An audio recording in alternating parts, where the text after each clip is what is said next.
Hi, everybody. Hi. Welcome in. Welcome in. Hi. It's Malum, Goremiser in the top right, Morty in the bottom left, Musi not in the bottom right yet because Musi has been making food. We're waiting on him to finish his sauce. Should be less than 5 minutes. So I figured I would send us live We're now plating. so we could say hello, check audio. Thanks to everybody who's been chilling. Basically, the idea is tonight we're doing VOD review for SMITE Prime casters. It's going to be a reoccurring thing starting roughly once a week is the ideal goal to get everybody some VOD review in, get some things improving and grow as casters, and it seemed like a good idea to turn it into content. Plus, I know there's a lot of Smite casters who, more than other esports, I feel like really care about improving their casting no matter the level too. So if you're one of those people that applies to, welcome in and thanks for hanging. Tonight we're focusing on Morty and Musi on a cast that was recently done on SMITE Prime. And Gore and I will be given the feedback, a lot of Goremiser, because one thing in particular about Morty and Musi is they've had me yap about their casting a lot. So Goremiser is ready and raring to go. He's the nicest person ever in VOD reviews, which means tonight I'm the bully, Gore. I'm excited for it mostly because I don't know, casting, it's just like it's such a subjective craft. Like it's almost like telling somebody like the appropriate way to make music. Like there are certain things that are always going to be true. And then there are certain things that, hey, it was true this time, but then the other, like sometimes you have to like break whatever the rules are, right? Like you can innovate on it. You can, make it your own thing and twist it like that. So it's just like, I mean, it is like a lot of other crafts and a lot of other like arts. I always love like listening to it and yapping about it. And it's just such a cool thing to do. It's so much fun. It's so much fun. I haven't heard Mort, but everyone sounds chill. Well, Mort's stuff in his face. All right, Mort, let us hear the voice after you chew, of course. Dude. I'll turn myself up. Thank you, Zach. Sriracha sauce is quite spicy. Played Arena Confused for like 3 hours on the Smite game stream. Ran into Spirited Book. Fumes. Ran him down. Ran Spirited Book down. Just wanted to flex that for the chat. Book got made into mincemeat, which is what Musi's cooking right now. So, yeah, Musi, can I get a check on your food? Are we allowed to curse? Are we allowed to curse on cast? It's not. That's a John Smite Prime question, Musi. Oh wait, this is recorded. All right. This stuff bussin'. But instead of stuff, ooh, okay. You know what I really said. The sauce is a little thinner because I rushed it because I ran into some technical difficulties. But I think overall, very very nice. I did some chicken with herb de Provence. I made some mushrooms and onions. A steel pan cooking. Anybody know about steel pan cooking? You know what's going on, right? It's it might be heat. It might be heat. Am I stalling for time while I get into the video? That's for me to decide and for you to find out. He's already revealing the secrets of the trade. Like as we're doing the VOD review, he's like, "Yeah, I'm buying for time." If we want to go into VOD review, and if I can give something that happened immediately that comes up way more often than you would think, and it's a review of nobody who asked for a review so far. But what's funny is the chat prior to going live. Malum's tone and delivery versus the immediate, okay, we're live now and I'm on camera. You had the presenter voice, you know what I mean? Oh, yeah. Which it's not to be clear, that is not a bad thing to have. But one of the things that like always makes them feel, I think, and this, I don't know, it's not as true for like videos, so maybe it's not the same because like on streams it can be different as well. Because like I feel like there's so many different varieties of content now that exist that, especially with like the damn like TikTok AI voice that just reads things all in a very specific way. There's like a world where I'm presenting this to you is the thing, and then there's times where it's like, hey, I just want to like. We had a period of time where we want it to sound like you're with two people who are just chatting about the game. And yes, there's a little more to it than that because one of these guys every now and then just starts screaming really excitedly, but they're just hanging out, talking about some game. That's just real life. That's just real That life. happens We in just real life all the time. talk And ball. then eventually you can kind of like use it to your advantage. Like I know I did that during Founder Series with Trelly a lot, where I'd have the more like like presentable traditional caster voice at times. But then because let's all be real for a second, some of those games in Founder Series were where it would kind of turn into, all right, let me drop the facade, let me lean back in my chair a little bit, let's laugh a bit. I got some of my favorite clips from that, like the Athena ult, she's dead. Like She's dead. Gore had a few of You want those to talk too. leaning back in your chair while casting? I'd be in the Max Novick seats, like all the way back, feet propped up, and I'd just be chilling while we're casting. Yeah, that was like the craziest does this. world rock. Because in my head, right, like you guys all, for the most part, I'm assuming a lot of people know what the old studio looked like, as they would pan to the casters standing in front of the TV. Well, there was 2 chairs there off to the side that, my first time at the studio, I didn't really know what to do with it. I didn't want to be the new guy instantly sitting down and reclining. And I was with J-Mac, who is, J-Mac's a little more like, he goes off the flow with who he's with. I also always think of him as like the stick in the mud. It sounds mean because that's not what I mean, but like, he's traditional. He's true to form casting. And then the next person I was with, or the next person I was watching, is I was on the desk, and it was Dave, and I want to say it might have been Aggro. They're just like chilling, full back. One point, Dave's not even he's like looking up here. He's like talking about something. Aggro's got his drink. He's looking at the monitor behind him. He's like checking out the studio lights. There was a significant amount of time. I can't remember when it was. It's probably mid-season 7, maybe season 8. I had to get pulled aside because they were like, look, when you're talking, I make eye contact like crazy when I'm talking with people. And it's because like a presenter, right? I've got to make sure like there's a way to make everyone feel involved. I treat eyeballs like cameras because my brain's been fried from doing this for so long. And it was specifically, I was casting with Hindu. And I kept turning to look at him while I was talking because I was like, "Yeah, I'm talking to you, so I'm going to talk to you." But the problem is that would bring his attention to me, so then neither of us were looking at the screen. And he like after the game, he was like, "You've got to stop looking at me, like That's so good. just stop talking to me and watch the game, but still talk to me." But he said it like way more British.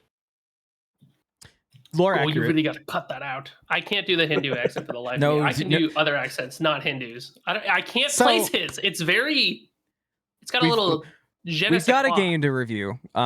Mort picked out the game for review. We're gonna try to get through one game. Lots of pausing. It's the first time we've done it, so I'm sure we're gonna go over a little bit from kind of the hour-ish we're aiming for. We are skipping picks and bans. So for anyone who decides they want to watch a lot of these and kind of tune in every time we do them, we'll eventually do ones that are a little more focused on picks and bans that night. Maybe if it's like a week where, it's Morty Musi again, let's look at picks and bans. But picks and bans are their own beast. They take a lot of time, so it just makes sense to kind of skirt past that for now.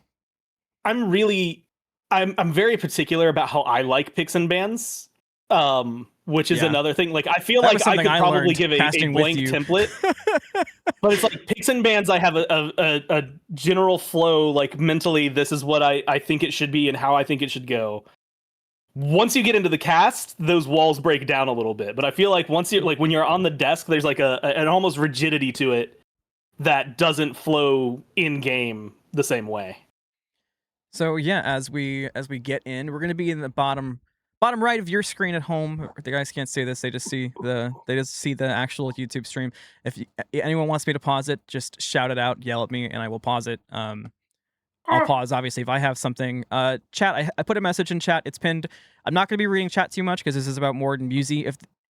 So feel free to talk amongst yourselves about the casting. If I see something I really think I want to say, or I'm like, yeah, that's a really good point, I'll grab it. But don't feel ignored if we're not kind of looking over there the whole time, as Mort and Musi, they are the stars of the show. And I'll get Mort off this post, Musi off his post too. That was rough. My fault, gang. That's all right. It's not. There are worse pictures of me out there, honestly. Like, all right, that's just as a collection of terrible faces. Everybody ready? Yippee! Let's do this. All right. Yippee-i-yo. For a second, while I get through picks and bans. All eyes are going to position here. Nice timestamp, man, Mort. if Good I'm job. not pumped to see Aladdin.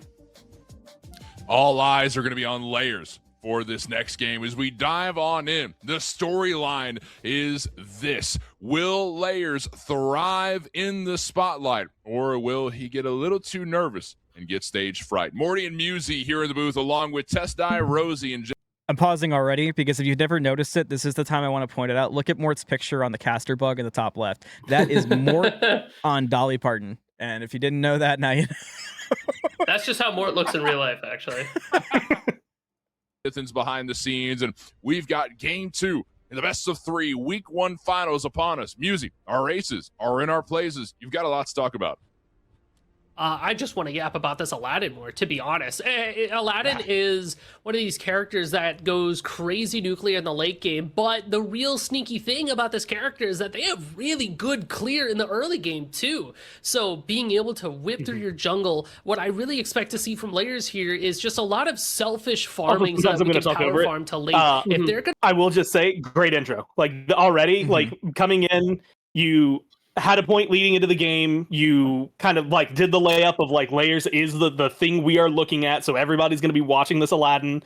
You introduce everybody. Didn't say the team names, but that's not really a big deal because you were just in picks and bans and they are on the same side, so it doesn't really matter too much. Which it'd be different if it had been like a different group versus y'all.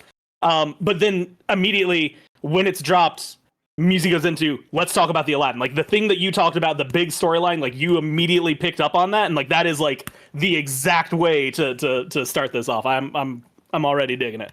Yeah, it's just a smooth, like, palate cleanser is not the right word, but it's a smooth template to start, and like it kind of clears you like from picks and bans too, which is a big I thing. mute picks and bans, and I'm like, you're on my other monitor. I don't care about what you're saying during the picks and bans. I just want to watch the game, and then we're in game. I unmute.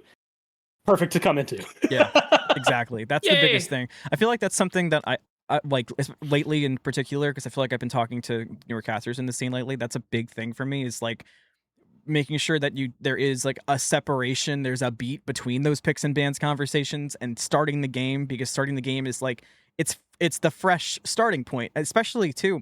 This is something I learned a little bit in the last couple of years, is at the start of a game, if you're at a place that likes to use a lot of B-roll, that's a good spot to go grab some, as well as for people who are kind of scrolling through VODs. It's just like, oh, start of the game, let me go here. Oh, okay, got it. Start of the game, let me go here. And if it's consistent from you and there's like a beat and a pattern that they can follow, it's a really nice viewing experience. To go to a lane, somebody better die. And I also wonder if we get to see the chance of like an early wealth wish, just to see us get extra gold from all of our camps instead of maybe going for a bonus pot from the first blood. Really, really cool. But the mid lane matchup is going to be one of the most Smite 2 coded matchups of our life. There's that wealth wish popped for Layers like we were expecting. This aspect of the Night Stalker here for Maswal turns this Xbalanque character into a mage, right? You get a bunch of damage off of these poison Maswal darts, autos are crazy, and you're able to get the reset there too. This character can like one-shot people in the right conditions. Heron's a good answer into it because of the silence that they have and the range that they're going to have over this X-Ball. But man, is it going to be enough? Single Bind is playing for minute 28 at this point to we can just post up around an EFG, run at somebody. An interesting stat that Jithens had pulled up for us. By the way, happy birthday, Jithens, if you want to put that in the Twitch chat. Happy birthday, Jithens. Has been picked up 8 different matches in today's bracket alone. I never know when that's gonna pop up and occur. It always gets me. Something I want to bring up early, because I know Musi does this a lot. Musi, you had the mic for like I feel like naturally we're gonna reference like other casters. I was gonna say that was such an aggro chair 2 start to a game, like to the T. Like, all right, you'll get the mic back in a minute. Let me just go. And like, this is going to be different depending on who you cast with. I love that. I don't like, there's nothing going on. There's not a damn thing I could say for this first 2 minutes means anything to anybody. I'm useless. I want you to yap about it because like I like you set up Layers really well. You talked about Maswal, you talked about Single Bind and said that they're playing for 28 minutes, so that gives like a good through line already, a point that you can like hit throughout the rest of the game. That's going to be pretty good because you're looking for late game spikes. We all kind of know that. You set it up from the beginning, so now we're going to be looking at those power spikes throughout the game. So like it's already a really good setup. But like what Malum said, where it's like it's a very aggro start, which is probably why I like it so much because I got so used to it. Where it's just there's a level of information, and if you're very like if you know the numbers and you've got stuff like that as a tier 1, you can do some of that. But like you talking about starters or relics or god choices, anything pretty much until action shows up on screen is a-okay with me, because if it comes back to me in a position like this, I'm probably going to either mention something offhand that has maybe nothing to do with what you just said, or I'm going to ask you a question about something you said or about something else that I happen to notice, right? So I think being able to hold on to it and again, doing a good share 2 thing where you're just, here's my first point. And you know what? That kind of brings me to this next point, which is the Shibalanke, which kind of brings me to where we might be in the third point, which is the length of the game or whatever. Like having those is a really big good again, thumbs upsies. Yeah, anything you can do to buy me time as a chair 1 here, because like even on my best chair 1 days, I don't know what the hell to talk about here that you don't, unless there's something with the players. That's the only thing I ever have early, is maybe there's some storyline or there's some background information on the players I want to share. Otherwise, I'm up shit's creek without a battle. So I'm just so happy that there's someone there to talk. Yeah, and that's a good point. I said I'd grab a few from the chat. Judas Priestley said also works really well as a game 2, or in a game 2, and that's also a really good point. Because like, you know, we have a lot of game 1 stuff that we can still break down that we probably didn't get to talk about in Picks and Bans. 8 different games that Charon has been a part of.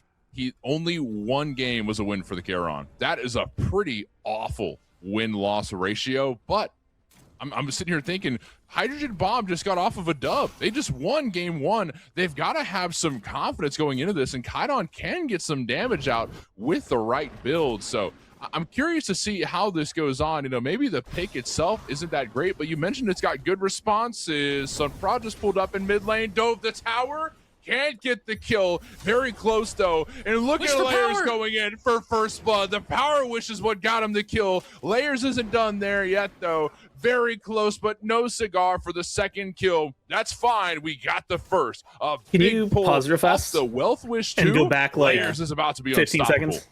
Yeah, I was waiting to see when, like, at where the drop would be, so we can go back. 15.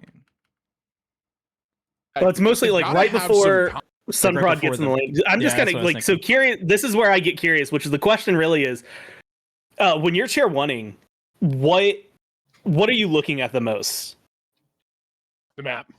The map, okay, because that's I almost and Mal, we talked about this on Saturday. I like cast almost exclusively off the map just because of positioning, and like there's things like that. Like I feel like it's so hard for 2 reasons. One, when you're online versus in person, there's going to be, you know, vmix versus watching the game live versus like where you're at, and like when the audio delay comes through, there's like times where it's like you might have called that the minute you saw it, but so there could be some delay. But like, it's also hard to choose when is a fight going to be a fight. But I feel like there's a moment where sunProd was very obviously starting to look at mid, and you were still like trying to finish your point. And I think we said this all the time, but like one of the biggest things is to just, for lack of a better way to say it, knowing when to shut yourself up. I have a really bad problem with this. I love to yap. I talk too much. This entire thing is going to be a good example of that. And so being able to hit like hold that thought. Here's the action. Now I'm going to talk about that. Now I'm going to drop. Now I'm going to go back to the earlier point, whatever it happens to be. Just being able to hit you know what? Put a pause in that. Like just cut myself off, because what matters is what's happening.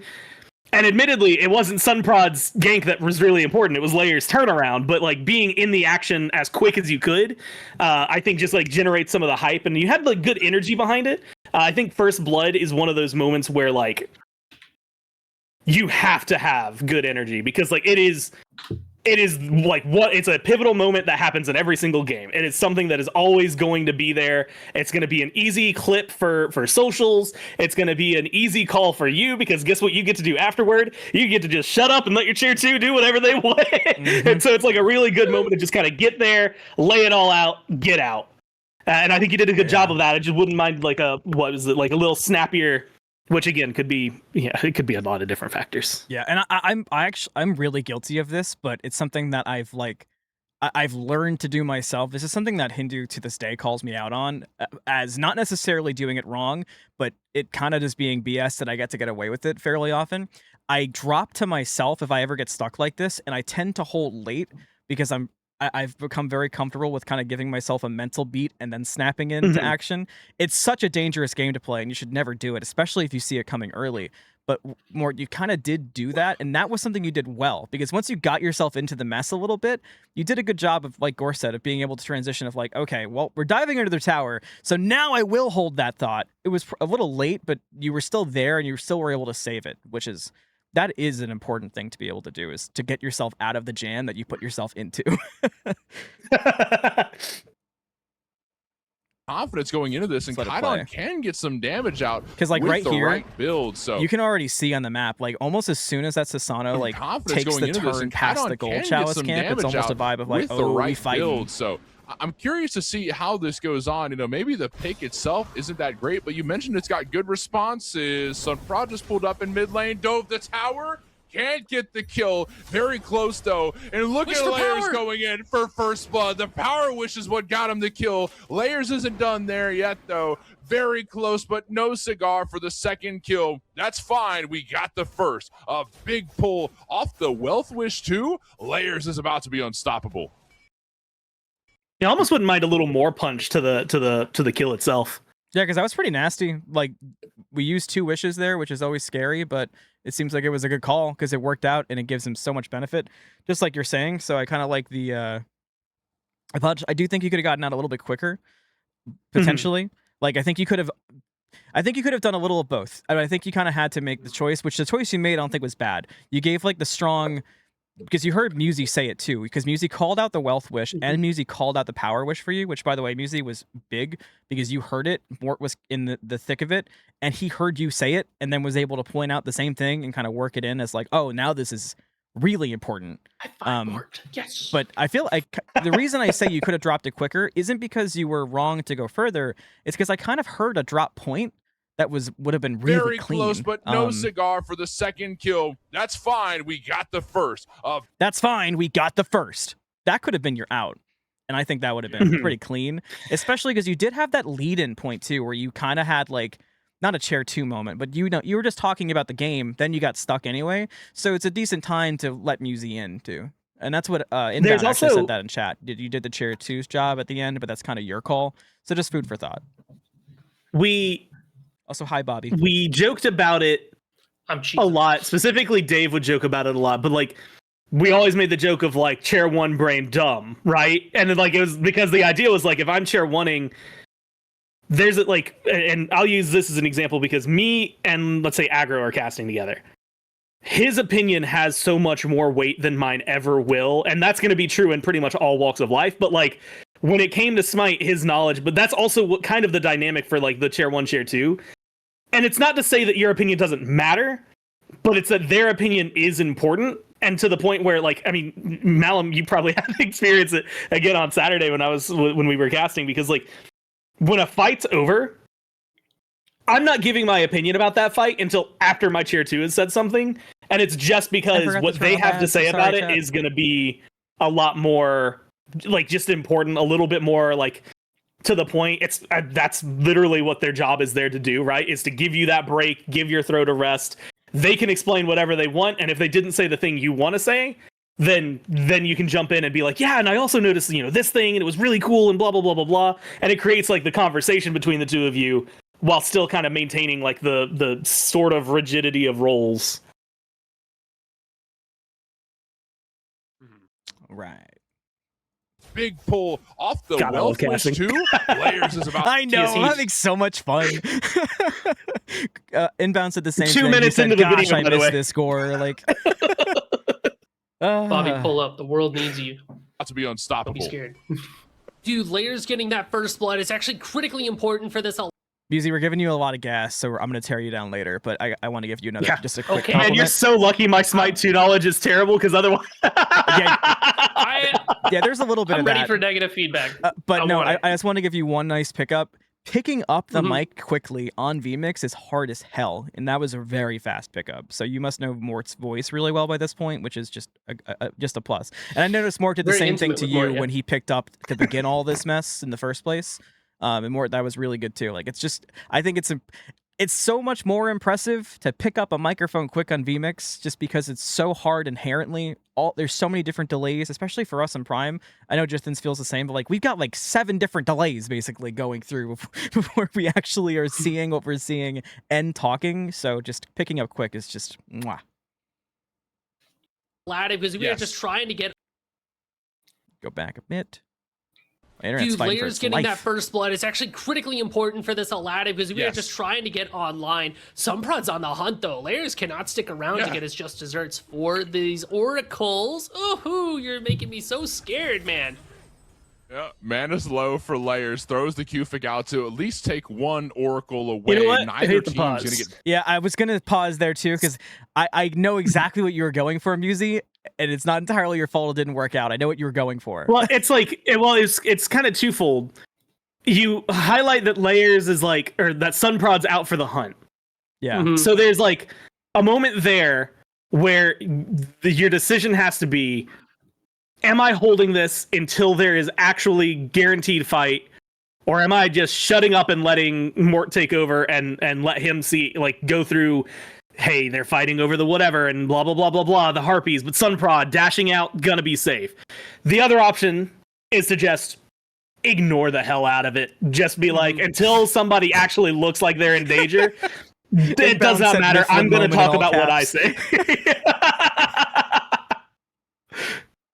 But yeah, like being able to, you know, like being able to ignore kind of like what's going on if you don't think it's going to become, and this is where I think chair 2ing is incredibly difficult because one of the hardest things you have to do is judge whether or not what is happening on screen is actually about to become a fight or a kill, which is so damn difficult in a MOBA because so many things can happen at any given second. But like in that moment, there was a point where I wish you either had dropped or the alternate where I wish you had never thought to drop, right? Never even, you know, like touched on it, like, oh, you know, Layers and Sunbrod poking at each other around the Harpies. But to continue my point, right? And to like just kind of like gloss over it, like mention it so people know what's going on. So if you do have to get out, they're recognizing that there could be action right here, but not so much that you are then only locked in on this is the fight that's happening. So you just kind of double dipped in a really skillful way in some regards because you did I can hear that you were doing I'm talking about a thing, but I'm looking just in case. Do I need to? I don't need to. But you were saying that, not just doing it. Because one of the perks of doing that, like that technique, I guess you could say, is that you're doing it so that you can continue your thread of thought on something that isn't what's going on, but you're giving yourself the out to Mort. And Mort, in theory, should be listening for the same thing, which I think he was because he picked up pretty quickly. But it's okay, I'm talking about my thing. I can see this in front of my eyes. Maybe I address it like Gore said, or maybe I just keep talking about my thing until I can't. And then, like, you're out. But I feel like if you're going to do that, you should almost keep on your point. Because if you do that and also call it, that kind of defeats the purpose of doing it in the first place, you know? Like Inbound said, you don't want to chair 1 it because you dropped quickly and you chair 1 did. You kind of were double dipping a little bit in both sauces. Yeah. That is a Mifflin moment though. That bro chair 2 or chair 1 from chair 2 all the time. Yeah. We had to get I'm gonna say it now because just in case it happens here. The amount of times he would mention the kill count, the minute marker, or the gold count. And the amount of times we had to rip into him to stop doing that as a chair 2. Those are chair 1 things. The top of this screen means nothing to you if you're chair 2. Your item box is the only thing that you should care about. It's mine! Like, I got like 2 things I know what to talk about, bro. I can read the numbers. It's been 15 minutes. They haven't restarted the game. It's a sidebar. It's a sidebar, Gore, but it involves Dilo, who is also a SMITE Prime caster, and Musi. So we're doing a tri-cast, right? It's me, Dilo, and Musi. I was in the the main one conductor role. D'Lo was kind of that like that 1.5, a little bit of 2, a little bit this and that. Musi was the true 2, and we're going about it. D'Lo kept taking my game recaps. I was like, bro, I have 2 things to do in this game. I call fights and I state the game, and then let you guys yap. You cannot state the game. So then I just started calling it out. Cast, I was gonna say well, in like if in a 2-person cast, I'd let it slide a couple times, and then I'd mention it maybe like between games. Yeah. The minute it's 3 people, I'm messaging the instant that I have the ability to. I'm like, shut up and let me do that. Yeah, like, I got 2 things I'm here to do this game, brother. Everything else is yours. And state of the game. Anyway. Vision on the. Ooh. Well, no, before we go. Mort, I know you feel like this is Musi Town. It's just because it's early. Your time's going to come, I pinky promise. Especially because you have 2 true ones with you. You know, shout out. But ball knowers know about stats and spreadsheet Goremiser. So don't take that as a Goremiser doesn't too. That's just a recency bias thing. But Inbound said you should make people care about the whys, Musi. Why is that first I just wrote one that important? down. Why should people care? Which, I mean, always a valid point, always a diving deeper thing. And I feel like, especially in your current role, because you and Spirited Book have a very unique niche right now on the Prime team where you're really the only 2 true 2s. You guys have all the game knowledge, you know? So it's like, that's you've earned it. You get to be the ones who are setting that standard of how, of just diving deep on it. And I feel like you really need to take as much advantage of it as you can. Yeah, you should nurge when you think it's important. Exactly. Nurge. I'm writing that down in all caps. Sunprod got both. Sunprod's going to have he got both. Very nice. Not too. Also, Mort, I know you got a little silly. I like how you handle this because you kind of got the awkward end of the stick here because Musi dropped after everything ended, and you're just kind of like, oh, hee, this thing didn't happen. Anyway, back to you. Like, there's nothing else for you to do. So you do it. This is perfect. I mean, there's a world you could be a little sassy and almost take a little bit of 2 here just because you got griefed, but I like how you handle this. You're just like, oh, hee, haha. Okay, back to you. Go ahead. Too shabby at all. Whew. All right. We took the pot off the kettle. The pot off the kettle. Yeah, that's right. We love stacking kitchen equipment around here. We get a chance to cool down. Look at that gold per minute from Aladdin. Oh my gosh, we were hitting like almost 700. So now that you've got your Aladdin on a good start, it's time to get your Transcendence online, your Book of Thought online, and just keep up the farm game, right? Just keep on that aggression so that you can get to that late game as soon as possible. Really cannot stop talking about that enough. But you can see already moving towards a solo lane. Single Bind is going to keep up that jungle pressure, but being the first ones over at Rocks. Yeah, Rocks is going to be This was a perfect example, by the way, of exactly what we just said, where it's just like, there was stuff going on screen, did not matter, wasn't going to be a kill. If it got kind of close to one, you were ready to jump out, and I could see and like kind of hear you had little breaks and like where you were speaking just in case. But like, you knew it wasn't really that big a deal, so you just kept on with your point. That's exactly what that's literally the perfect example. Yeah, and you're getting Mort the microphone for Firebrands, which, I mean, as they become more important, like, I like giving him the choice here, because even if because there's more than one person at a thing that matters in the game right now, I like you giving that choice to Mort to decide how he wants to play it, because if nothing happens, Mort can play it that way. If something happens, Mort's got the mic now. I like that personally. If Firebrands were less important, like if that was a neutral camp or something, it'd be a little less like imperative, but I really like that with Firebrands. I'm a greedy chair too. I wouldn't even drop here because the early game I want to make my impact. Yes. I was actually gonna ask because I heard myself drop there, and I'm kind of like, I didn't really say anything, and I'm wondering if I should have just kept. I think you maybe could have held until you knew there was action of Firebrands, or maybe the camera brought us over there and they were like actively contesting Firebrands. Yeah, no, I also think it's let it play. He timed it good. Okay. Oh, sorry, I was going to say it also depends kind of on what your chair one wants.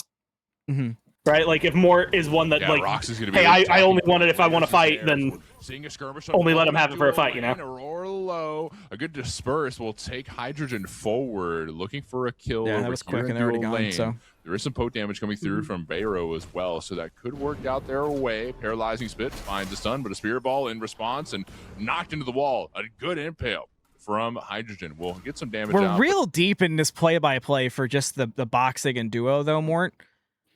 I'm not sure. I feel like you don't need to be this deep on it, just because it's a lot I of remember it being more than it was. That's bad on me. Yeah, I mean, you kind of had it, and like to the point I made earlier, I thought there was gonna be a bigger deal about firebrands, and then because nothing happened there, you kind of had the mic.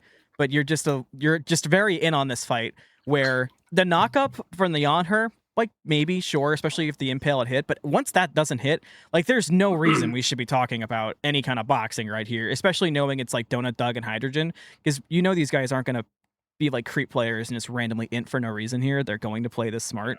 So this should definitely just be Musi talking us through this, and then the same thing. It's since you already had it, right? Like in the ideal world, Musi probably is still just going.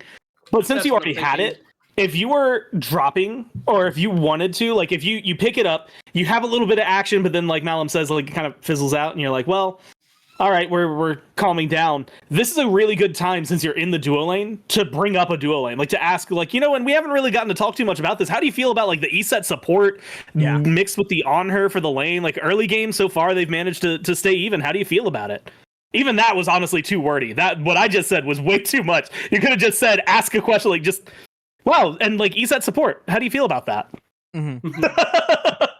That might have been too short. There's a healthy middle somewhere in there. Or do what I did, and the very first chair 2 point I hit was stealing Bobby's flow and just talking about the Bobby build for ADCs, because that could buy me 5 minutes. Whatever works for you. And again, Musi, this is going to be something that like you and any other the chair 2s that anybody works with is going to have their opinion of. But like Aggro hated being asked questions, and it wasn't because he hated being asked the question. It's just because whatever he had to say was more important and intelligent than whatever you were going to ask 90% of the time, unless your name was John Finch. Like, there's literally one person that Aggro was like, you ask questions, everybody else just drop and let me talk. Which is why I have a bad habit of no longer asking any questions. But like, I think that is a really big strength, especially between like the two of you, because again, it's kind of like a conversation. And like, I feel like there's almost a benefit to where I'm at right now, because like my Smite 2 knowledge is genuinely very low. I know the gods because they were in Smite 1. I do not know what half the aspects do. I don't know what half the abilities do anymore. Neith was in a bad spot on Saturday. And so like there are going to be times where I just say like, this is what I remember and this is what I know. I'm going to ask a question because like sometimes I genuinely need to know, and sometimes I know the answer. I just need you to talk now, and I don't want to keep going anymore. So I'm gonna say, how do you feel about Bluestone Pendant? That's a pretty cool item, huh? And I might sound stupid, but that's sometimes just the way it's supposed to be. My favorite is like, aspect, describe it. that's one of my favorites. That are like, we pretend like, this is my first Smite 2 game. What is an aspect? What are those gold things at the top? And I think it's always fun to treat it as there are people who are watching, like players that are in this game are going to watch it, right? And so sometimes you want something that can maybe wow them or impress them, but 9 times out of 10, whoever's playing probably knows what they're doing way better than I do. And especially like from a chair 1 perspective, there's very little I'm going to say there, but like it's also someone's first match. It's someone who's never seen the game, has never heard of Smite, who might have just seen, oh wait, it's gods? I like gods. Let me see what this is about. Clicks on it. They have no idea what's going on. They don't need to be like catered to fully, but they need to feel kind of respected, right? Mm-hmm. And so there's like a weird balance of like, let's get in the super nitty gritty, but also let's explain what ESET ult does. Yeah. Yes, everyone should know that, but like sometimes there's someone who doesn't. And I think the further on, like this is a finals, the bigger the event, the what do we say? The dumber we made it, right? Like, the bigger the event, the dumber it needs to be. So Jithin this is one of the 4 minutes where, into this game. That's how it be. This is hey, Jithens, what you're experiencing is why when we would do meetings of this, we'd set 3 hours up on a Thursday. We would maybe watch a game and a half if we were lucky. Like, yeah. I'm glad that this is a universal experience because I've done VOD reviews with other people, and I'm like, all right, it's been like 30 minutes. We're 5 minutes, man. Let's just. Although shout out to all the CFP players, but also big shout out to all the casters and production people from like around the different community leagues that are in here. That is big W. I know I saw Sun Prodigy before was like, we're VOD reviewing casting. That's passion. Yeah. All right, but let's hit play.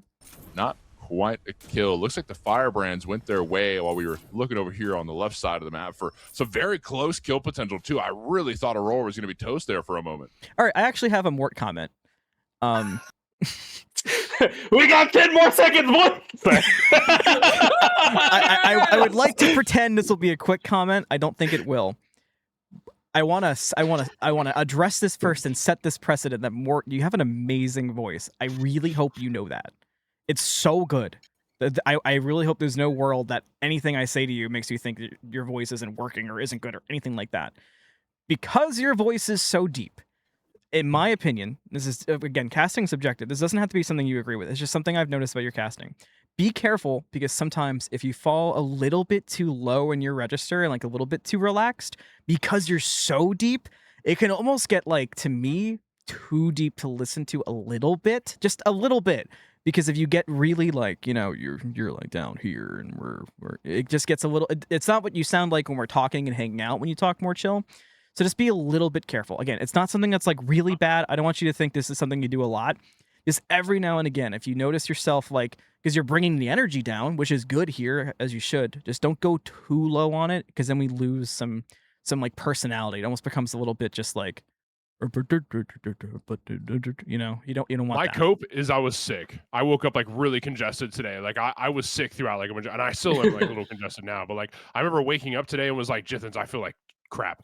And Jithens like, you mean find somebody? I was like, no, I'll thug it out. But like, no, yeah, there I are get some that. through this day specifically where I was just like, I feel that. That's why I was over. 100%. Been there. What reminds me of that one contestant from the caster that had that radio voice? Oh, it was Dwarf. The dwarf, I forgot what his name actually was. Yeah, he worked in radio too, if I remember correctly. Wasn't he like was it hockey? Might have been hockey. I don't remember that much. It's the memory. He had a real like, you know, like, hello everybody, welcome on into Single Bind versus Hydrogen Bomb. It was like one of those.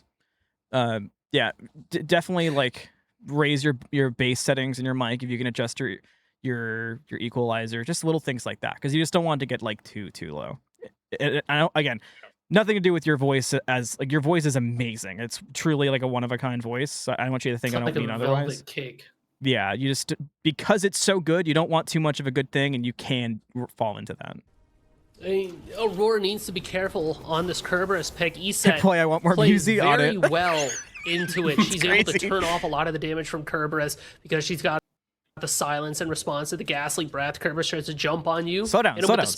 Right? We're excited. Not too scared of the Kerberos, can play at range and away from them. So we're really relying on Donut Doug's Medusa damage to get us across the finish line against Baby Gop and Hydrogen here. Or, you know, again, a similar story, just kind of chilling out, right?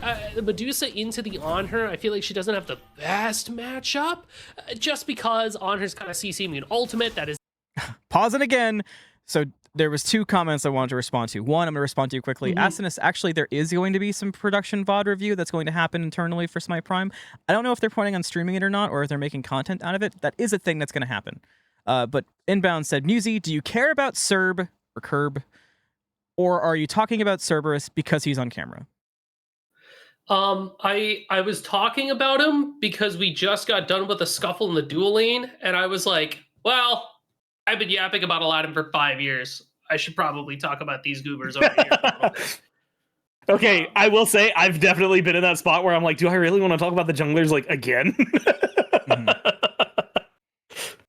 But alternative I figured I'd use that as a there were mid laners we hadn't touched on.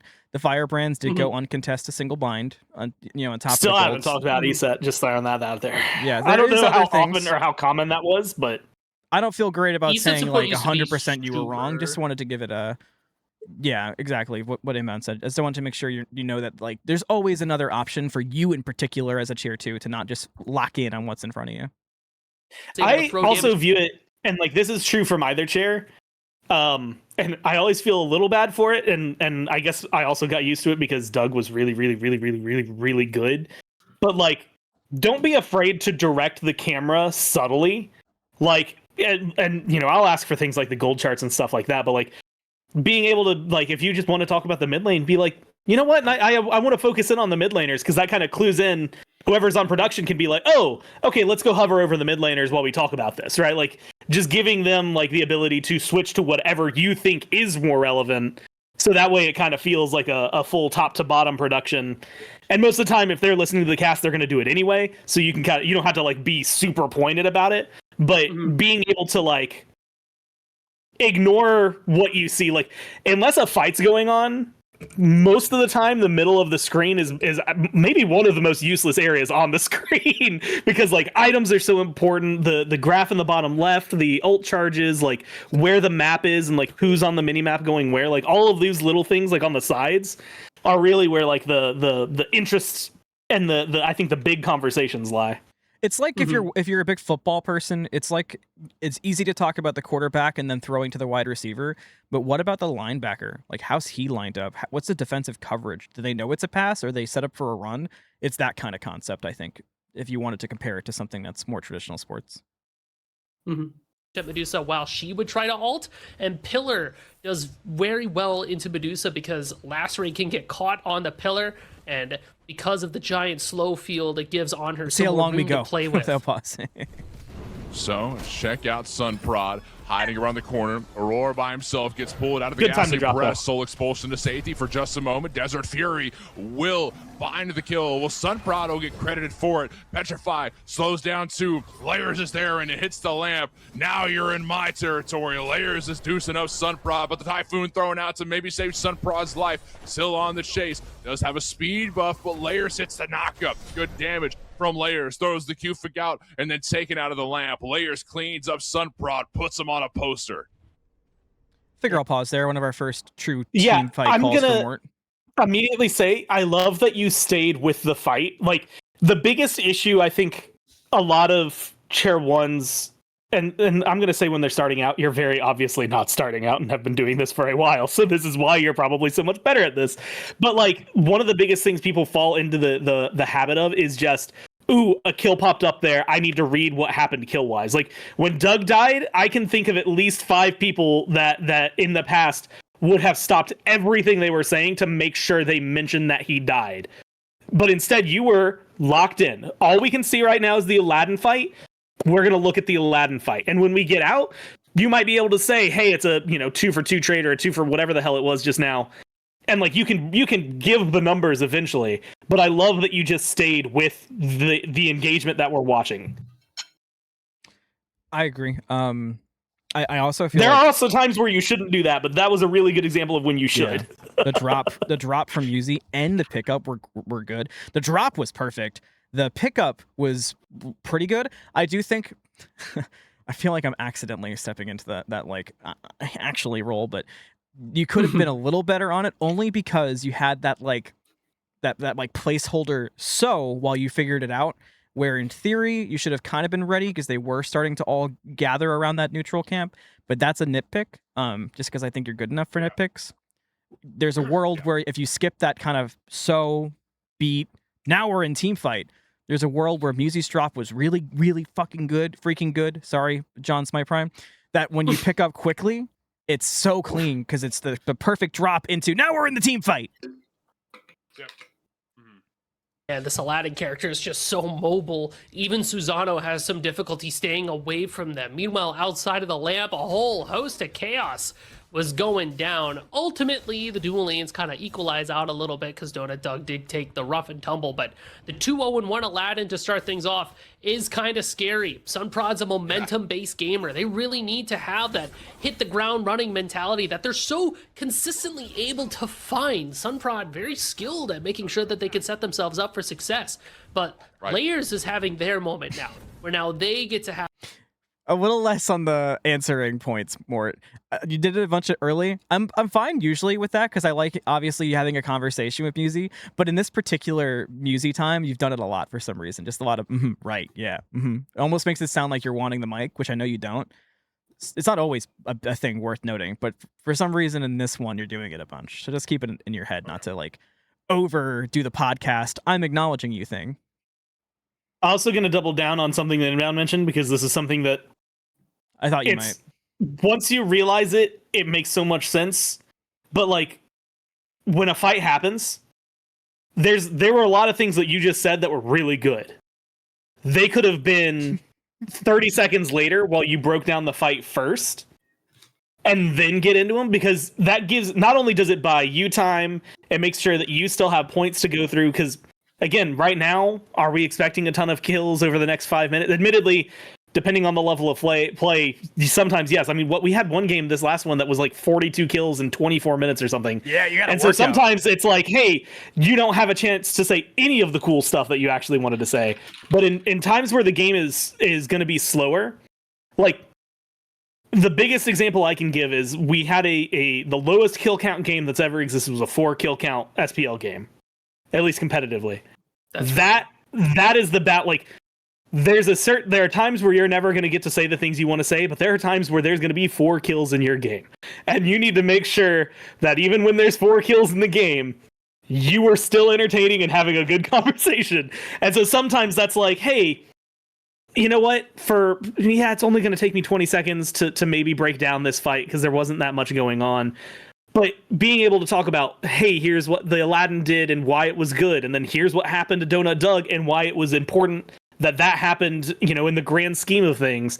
And now let's talk about the fact that, in Sunprods 1 and 2, momentum, being able to kind of build off from the fight into the grand point of the game. It's funny. It's kind of the inverse of the idea of energy-wise for Chair 1s. What do you do if there's 2 pentakills? Can you find that little bit more of energy, or do you have to adjust yourself and keep your energy from getting too crazy too early once stuff gets big? It's like the exact inverse of that for Chair 2s, where like Bobby said it, Gore said it. What do you do if there's just nothing in the game and the Chair 1 needs you because they're out of things and it's boring? Like, what do you do? I think that's a really interesting point. Jethins, by the way, is like, we're almost past 6 minutes. Have their good start. Now the question is, how can you just force that down?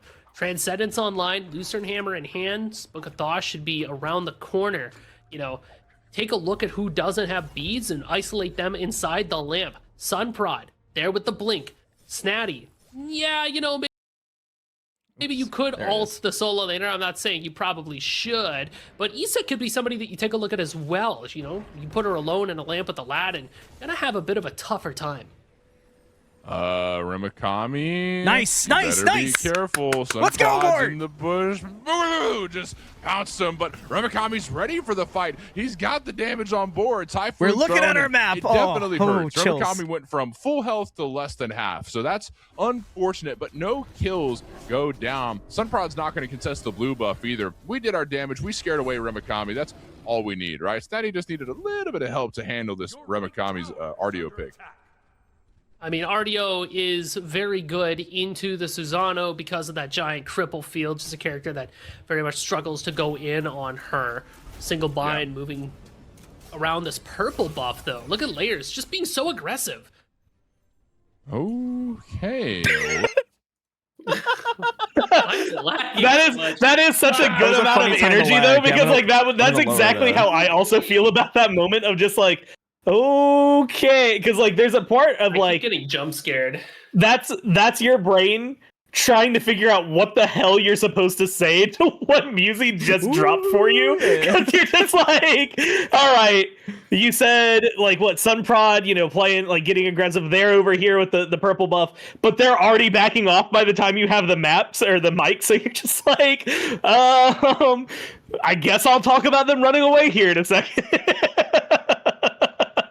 Yeah, that was a toughie. I kind of think in that instance, I feel like the simplest thing is just I mean, once we're stepping that aggressive to the buff and we're fighting, it probably needs to be more kind of deciding where we go in my brain. But I think that was just a time where one of you had to trust the other one to decide where we were going with that. Like, are we just letting this be a purple invade that nothing happens and it fizzles? Or are we treating this like it could be a fight and we're calling the purple invade and making it a big deal over who gets the purple? There had to kind of be an unspoken decision there. We said earlier, right? Where it's like either drop sooner or hold on to it longer, right? Like unfortunately there's the awkward middle ground, which is the easiest part to hit. It's the biggest part of the target. Which is kind of where we landed too. I talked through the thing that would have been action, and now I've dropped it when all of the action's gone. So like holding on to it, I like in moments like that. I actually think you handled the purple buff well. I just wouldn't have minded if you just then kept going, right? Like, and then that's what I think too. Who is that? Baby Gup? Like, if Baby Gup gets an insane stun, or if Sunprod somehow manages to close this gap and is on top of somebody, then it's like, oh, now I get out because there's actually going to be a fight. But as it is right now, you could just probably leave it and keep on yapping. Yeah. I think once you get late, you need to know where we're late. We're in deep. Let me get us to a point where it's a cleaner drop, or like we've said a few times now, just get out earlier, kind of let Mort feel it out, and then Mort will either take it through the whole thing, or he might give it back to you if he just deems like, all right, we might dance, but this isn't anything. He might just hand it right back. There's no shot. If you gave this to me and we were in person, I'd probably just be like, so how big, like a steal like that, how big is that? Because I'm not talking, bro. Like, this is not my job right now. So I'm going to give it right back to you. Yeah, I wish we, I mean, obviously I wish we were in person, but it was one thing I really liked about casting with Inbound in particular. He really liked to point at the map and at the screen for things he wanted to talk about, or things that like maybe he felt like I was missing if I was on chair 1 and like I was missing like a gank incoming. Instead of him verbally saying it, he would point. So obviously it doesn't apply here, but just kind of the idea of like what you're trying to feel out too while casting with each other. Because even though you're on person, you two have cast together, I think, enough that you have that kind of chemistry that you can feel that out from each other if you're listening for it. Players is gonna be... Also, I lowered the quality. I know the bitrate's dying. Sorry for that, gang. You know, I like this aggressiveness. I think, you know, obviously the wealth wish is over by this point. The power wish is down as well. Layers has that did not fix it, so less resources to work with, but if anything, you can get Transcendent stacked up by just doing damage to people. Just these skirmishes alone will help Layers get some extra stacks under his belt. So I'm a big fan of this early aggression that might not result in kills, but at least it's getting Layers to where he needs to be, right? Firebrand spawning, and I mean, Layers is right on top of it, but meanwhile, a skirmish over here in duo lane, impaled into the wall. Aurora soaks some damage. I fear we have baited ourselves from much more happening. Speaking of Aurora, check out this Erosion first item that they've got here. That's a direct response, not only to the E-set that generates a lot of shields, but the Charon as well, that is also going to be making a bunch of shields and 2 shells there. So Aurora's getting a lot of value out of this pick. The counter build strategies are alive and well. Remakami's so Kerberos will be able to feel a little bit more effective in these fights, even though E-set plays very well. Well, while it's buffering anyway. Yeah.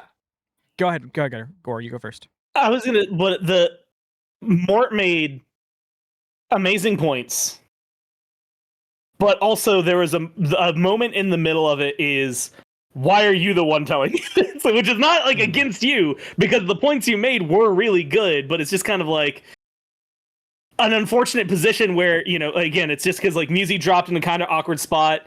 So now there's like not necessarily like a certain length you feel like you need to talk, but like you've got the mic and you feel like, well, we've got to make it worthwhile. You make a really good point, but it's one of those things where it's like, this probably could have just been Musi talking about whatever Musi wanted to talk about. And then you got stuck in duo, and now we're calling a semi-fight, and now like we're really deep, so if we were to drop now, Remakami's rotated mid, so like you're probably going to get it back soon. It just gets you in a messy spot.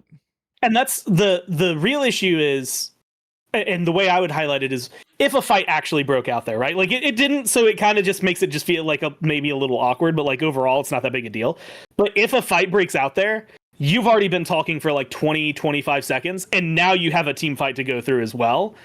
And so it's hey, I've already been using the wind. This is kind of my tone of voice. We're talking about transcendence. We're kind of in the sticks and in the mud. And now, oh God, and now I have to get my breath so I can go in for the team fight. And like it kind of ruins like where your pacing is. And like it's one of those things like that's why there's like this ebb and flow where it's like the way I've always described it when I chair too is I'm there to make it so that when you need to be ready and in, you can be ready and in. So I can shut up whenever I need to. But I'm there to let you breathe until you need to go. And so like being able to do that, but again, have it be a conversation entertaining, that's the hard part of it. And this one, it really just kind of comes down to awkward timing, unfortunately. That's something that I'm not afraid to do even on remote casts that I feel like does throw some people off guard. It is hard remote. But kind of just interjecting like it were a conversation on Discord and just trying to make it feel like that. I do it with Musi a lot to like expand on points or get him to dive deeper, or if I don't want the microphone and like we're kind of in a downtime, I do it to literally just give him a second to breathe and then he gets it back as I say, you know, just for whatever, let's pretend he gave the transcendence point. I might go in and be like, plus you can double stack it. And that's it. Like I might just interject that on the other end of it. And the reason I even bring up this point at all is because Musi, I would have loved to see you do that here, because you could have very well like helped Mort out a little bit and kind of given him that life preserver of, okay, Mort's kind of stuck. I can hear him talking about a fight in duo that isn't actually a fight.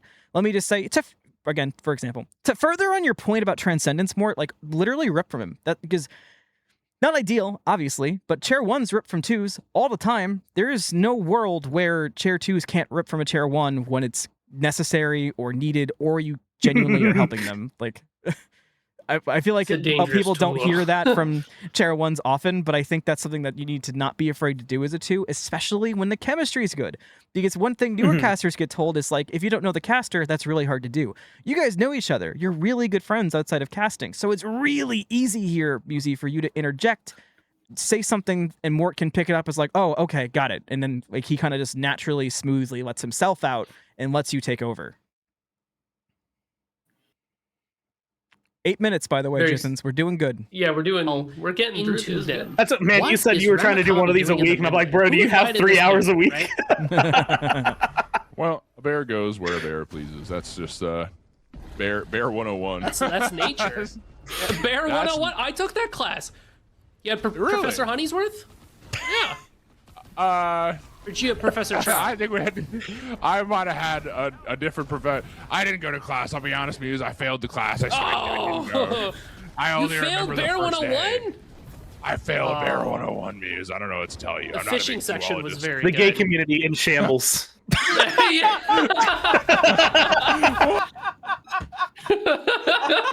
And Pride Month, no less. That's it. That's Come on, Mort. White boy summer. Happy Pride. Posted this on YouTube. Let's go. Oh, Boswell, you gotta be careful. Sun prawn blinking in and it gets stunned from Baron there's the who sickness. just showed up. But wait a minute. Look at the river Styx.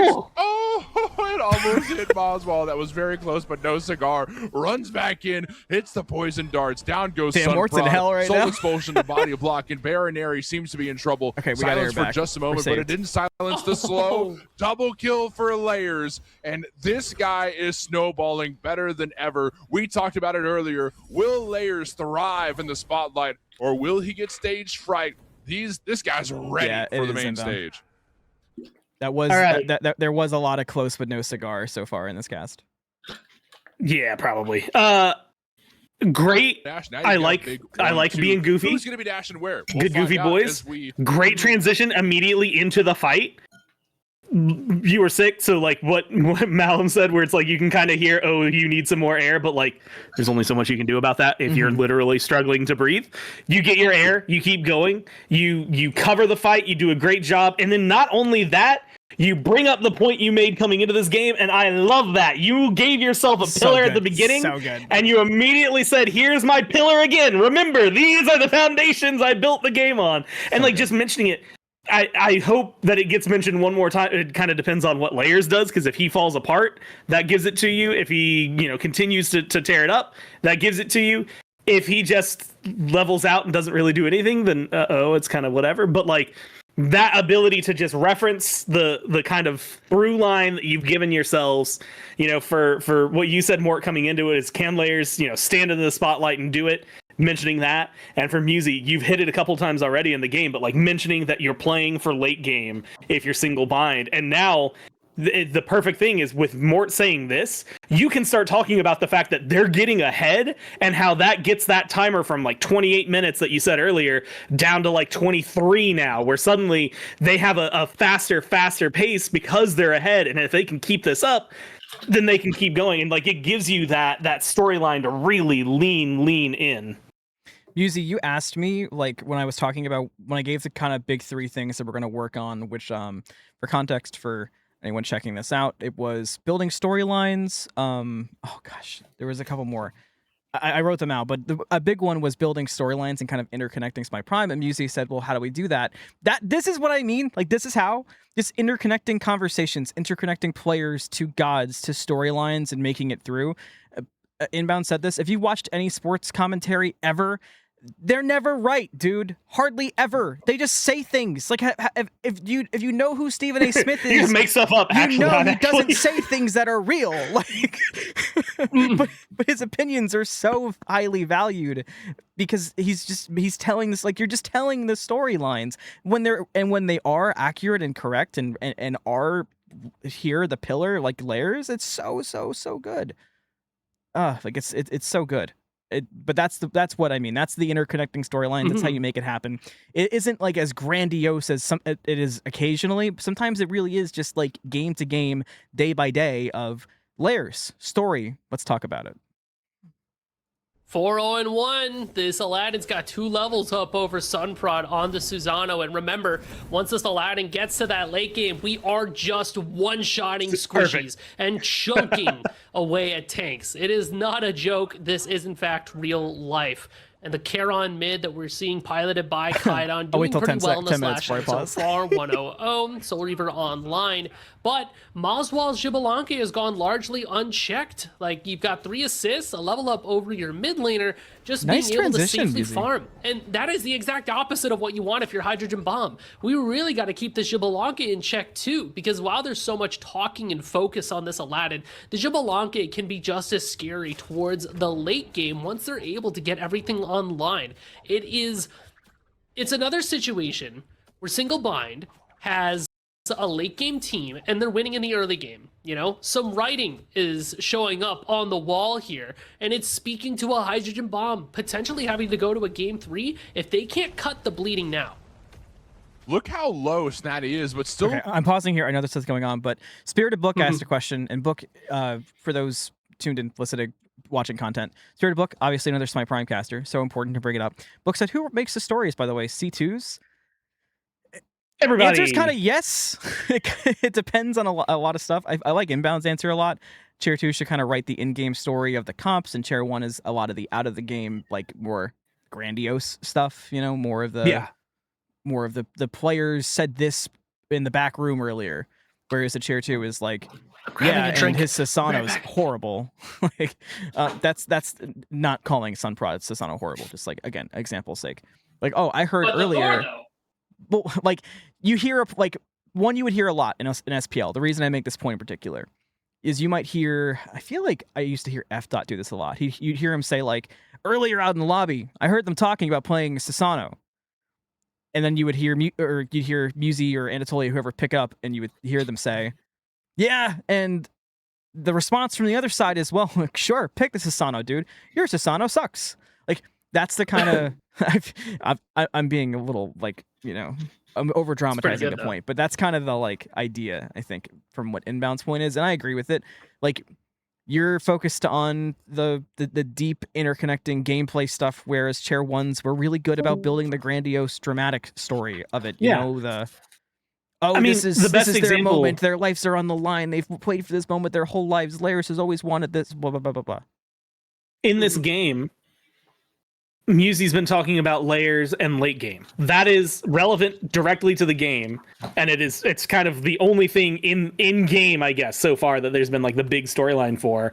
Yeah. Whereas Mort's point was less about is Layers, hey, Layers is 4-0-1, let's see him do late game. It's the big picture of Layers of, hey, this is a guy who, we know is a really good player, but is he going to be coming back into this matchup with with like playing on this team, all of this together? Is he going to get to perform? And the two happen to marry together incredibly well as points because one feeds into the other, which is kind of how a good storyline develops throughout the broadcast. But like this is like a good example of where Mort's point has never actually been Layers is 4-0-1. Mort's point has been, is Layers going to perform? Yes, obviously he's 4-0-1 right now. He's performing as of the moment. Whereas the other one is building up the Layers versus SunProd. SunProd being momentum based. Layers playing for late game, and the fact that he's ahead means that him and Moswell together are going to hit pretty hard. Single bind, if they maintain this lead, is going to be big. And so you're drawn into one. One makes you think, what we said, the big picture. The other makes you think of the last 10 minutes and the next 20. Looking for Remakami. Nah, he's going to play it safe. And SunProd's back over here.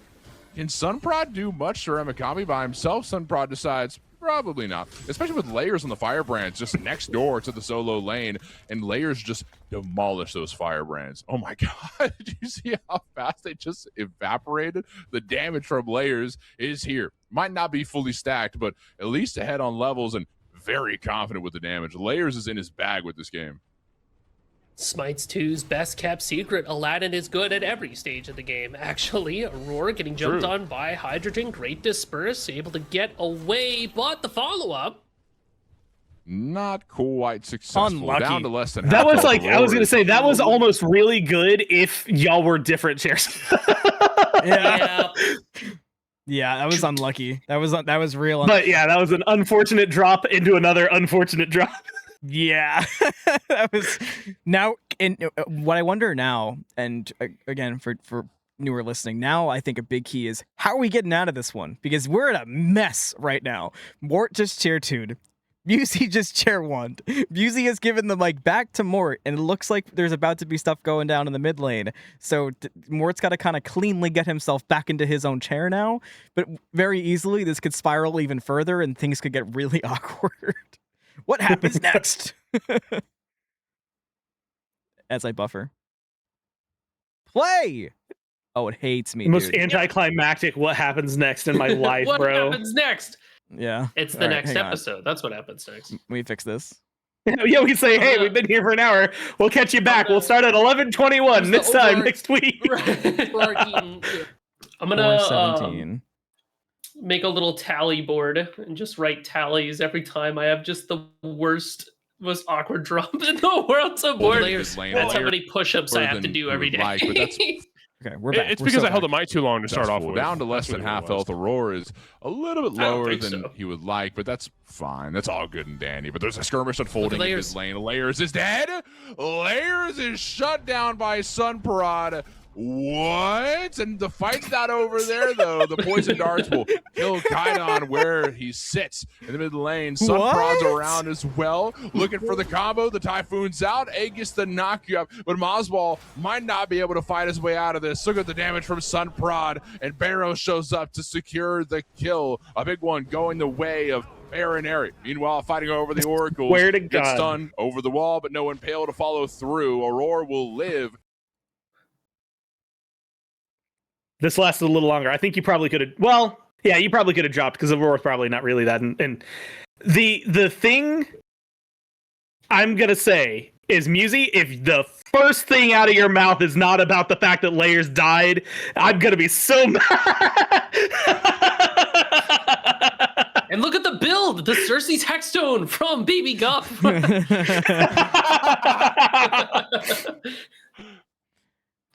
It's interesting too. Artio has the Rune What a Forge poll, hammer. gas him up. Why was it sick? Yeah. That was, I think you like, not to throw any production under the bus, but like you were in a position where you were handed a really awkward drop and in left lane where nothing was really happening anymore while a fight started over in mid. And for somebody who could not see what was going on other than, yes, fight is happening, you did a really good job ramping into that fight and taking control of it. Yeah. I do want to see this pull, though. Gets stunned over the wall, but no impaled away of Rod and but Moswall might not be able to fight his way out of this. Look at the damage from Sunprod, and Barrow shows up to secure the kill. A big one going the way of Baronary. Meanwhile, fighting over the Oracles, good stun over the wall, but no impale to follow through. Aurora will live, trying to contest the Oracles, but didn't quite go the way of Single Bind. Hydrogen Bomb, though, got a lot done. The big thing to talk about, a shutdown on layers. Oh, I know. Actually- I know. Inbound has fist to the sky, right? Well, that's how I was thinking. Is again, that's like 7 to 10 seconds longer than you needed to be going. Yeah. But it's mostly because like your brain was, oh, we're gonna fight. There's a blue health bar still over here. I'm gonna keep talking about it. And then like you even said it, but it's a roar. He's probably gonna live. And like that moment of realization of like, damn, this isn't really important anymore. And then trying to figure out, how do I drop this appropriately? And admittedly, you did set Musi up for the exact thing That's I what want I him said. to talk The fist about. to the sky. So- You literally said the big thing to talk about. Which I feel like there's a world where there are chair twos who dislike that. I know Musi isn't one, but I feel like there are some that would say like, in this instance, it's obvious. So thank goodness in a sense, you know, but there's a world where if it's a smaller thing, just be a little careful. Again, not this point in particular. Just be careful about like ending your chair one by kind of over setting up your chair two, because you can kind of put them in a weird spot a little bit where it's like, oh, okay, sure. This thing, then go next. I think in this instance it's okay because like Gore said, that kind of is the big thing, right? I mean, that's a huge shutdown onto an Aladdin who's just been like completely unanswered so far, but just play that safe. And then to Inbound's point, your calls have been really good so far, Mort.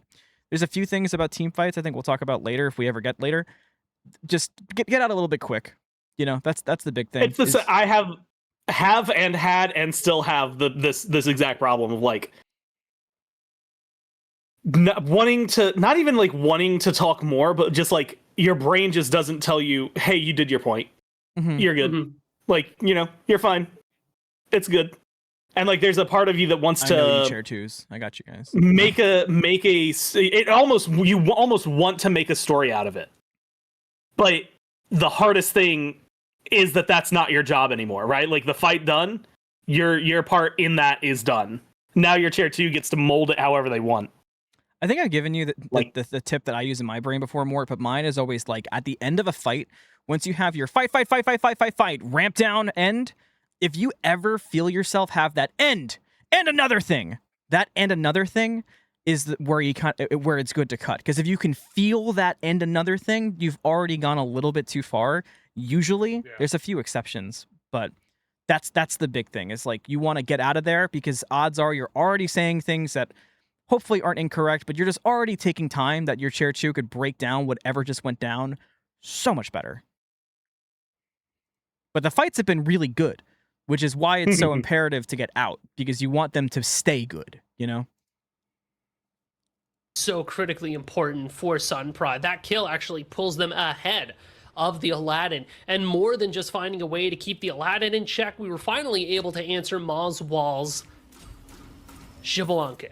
So now we have two late game hyperscalers that have been pushed back a little bit. This earns Hydrogen Bomb some more time to play the game, essentially. There's going to be a window of opportunity that opens up around this Moonlight Queen Naga, where Hydrogen Bomb needs to show up around that objective, clear it, but also find some kills. If you're single bind, you're also kind of playing with a little bit of trepidation around that point. If you're able to get that Moonlight Queen Naga as single bind, that is exactly what you need for characters like Aladdin and Xbalanque. 5% permanent increase on strength and int for dual scalers is so critical, so good. But if you lose that, you lose so much.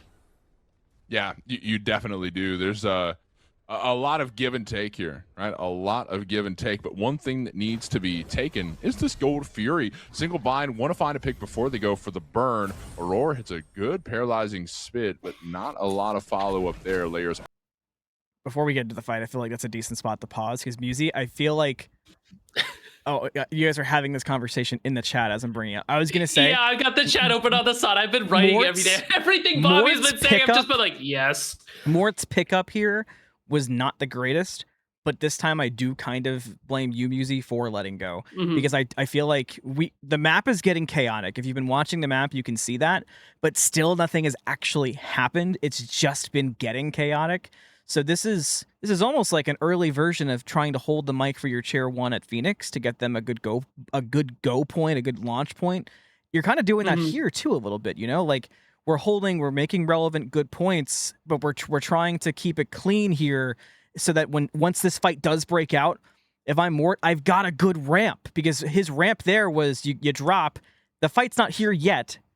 So he has to kind of take it easy because he can't go, there's going to be a fight here in 30 seconds. Like he can't pick it up like that. So that's why we got definitely. Right. Yeah, if that happens also with somebody means- as skilled as Mort, I feel like that's always a little bit of a hint of how you dropped too. Mhm. He is now, no matter what, he's going to be talking too long, because the option is to immediately bounce it back, but it's going to be kind of awkward because like I can already see, I think Doug's like almost about to cast this ult. So like knowing that you like a fight is going to happen, but that you got it about 10 seconds too early. So now you've had to kind of waffle for 10 seconds. And you know, you talk about what you can, which is what's happening on the screen, but then the fight actually happens. So there might be some breathing stuff already because 10 seconds, but then you do the fight. No one knows how long that's going to be. So right, like you might end up in and out real quick. It might be a good gold fury. Nothing might happen still, right? It could just be a whole bunch of posturing that falls flat. And this is one of those moments of like if Musi just had a little longer, it would save Mort the time, effort, breath, and it honestly just make it sound better all around, and it would make it feel more complete. You'd still be able to get a point out, and you could drop then whenever like the big fight happens. So you could like even be setting up. You see that they're starting to poke each other. What's a big pick? What's the next big thing for whichever like, why team are we you decide over on this side of the map?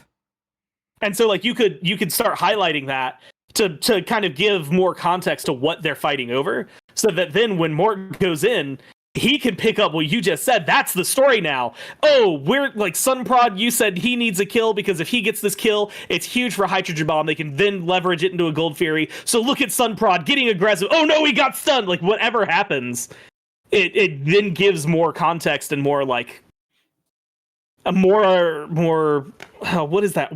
More weight to the fight. And Mort, as a tip that you could do in this instance, I think it's really funny that he's in this call with us, because this is a really good time where the patented Goremiser silence could definitely bail you out of an awkward situation. You could use a good 2 seconds here of just left side, you know, like it could be so useful in this instance, because you kind of got cooked on this drop where if you let that beat hit and you're not scared to let some silence be there, you can give yourself a fresh slate that's a little less awkward. Goremiser, that's his thing. I totally doinked it love too, doing it. because we did it to each other on Saturday, and internally I was like, I hope he noticed. He. But like it can totally change your outlook on a fight. Like it can give you so much room to literally look and say, okay, this is awkward, but I can see the Medusa is a little far forward. You know, like whatever you notice in that time, don't be afraid to take that beat. It'll like, it's okay to let that silence sit, especially in this context. I think that's how you could get yourself out of this jam. It's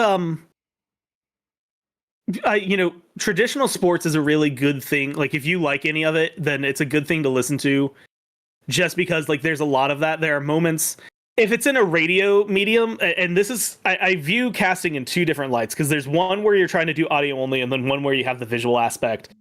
When you have the visuals, assume people can see that poke's happening. I don't need to tell them. And then the combination of that with trying to reduce like ahs, like anything, any filler words, right? Anything that feels like it's filler. Like that's kind of one of the, I think, and this is just like my own personal thing, but like being able to make that and then maximize it so that what you say feels more impactful to the people who are watching, and being able to kind of leverage the fact that like, yeah, it's a game. People are watching this. Like if you're seeing this, I'm going to call out that they're grouping up over on left, because there are some people who aren't watching that's going to bring their attention to the game, because now they know, oh, a team fight might happen because I said they're grouping left. but then I'm going to let it ride for a little bit because that, like you said, gives you a moment to kind of catch, see whatever's going to happen, and opens up the opportunity for the players to play the game.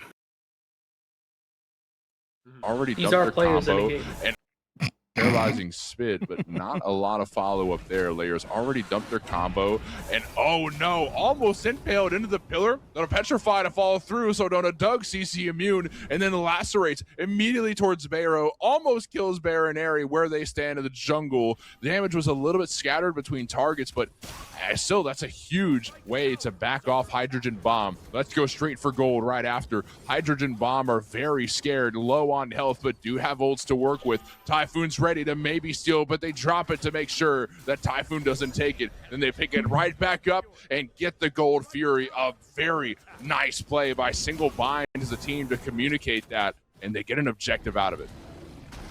Donut Dog being able to play so aggressively in that duel lane, that Petrifying Gaze found a lot of damage, TKOing not only the Susanoo, but the E-set as well.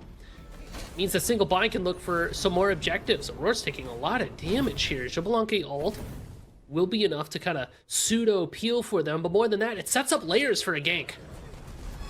That's Great huge, job. but look at Layers dashing in. Oh my goodness, Aurora's on the chase. The Stygian Torment's off the mark. It did pull one though, and as soon as they land back down, Barrow's taken into the lamp, and Layers will chase them down. Aurora shows up for a couple bites, at least a nibble onto Baronary, right? But Layers is going to be the one who's really outputting damage, running down Barrow. The Ghastly Breath will slow them down, and Layers has some massive genie hands right into the skull of Baronary. Another kill for Single Bind and Gold Fury right before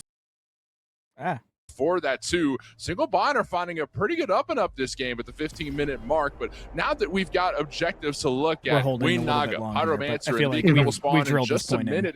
Now it's time to further that lead even more so. The only comment I have about anything that went down personally is Musi's drop was excellent. Mort, your pickup could have been... It's not that the pickup was like badly timed or anything like that. That's one of those instances where, at least for me, I'm looking at the map and I'm also seeing Layers coming. You should really have a point ready to go. Not a point, but you should have a phrase or a something ready to go. Like when you pick that up, it shouldn't be any kind of build up. It should be right to the point. In that instance, you know, dash in, knock up from Aladdin, whatever it might be, right? You got, because you had some build up, because Musi was giving you a pretty decent drop, you've got to also be ready. You have to be ready to do your job in your turn, just as Musi is actively doing his. Because you did that really good earlier too, for the record, which is why I'm pointing it out there.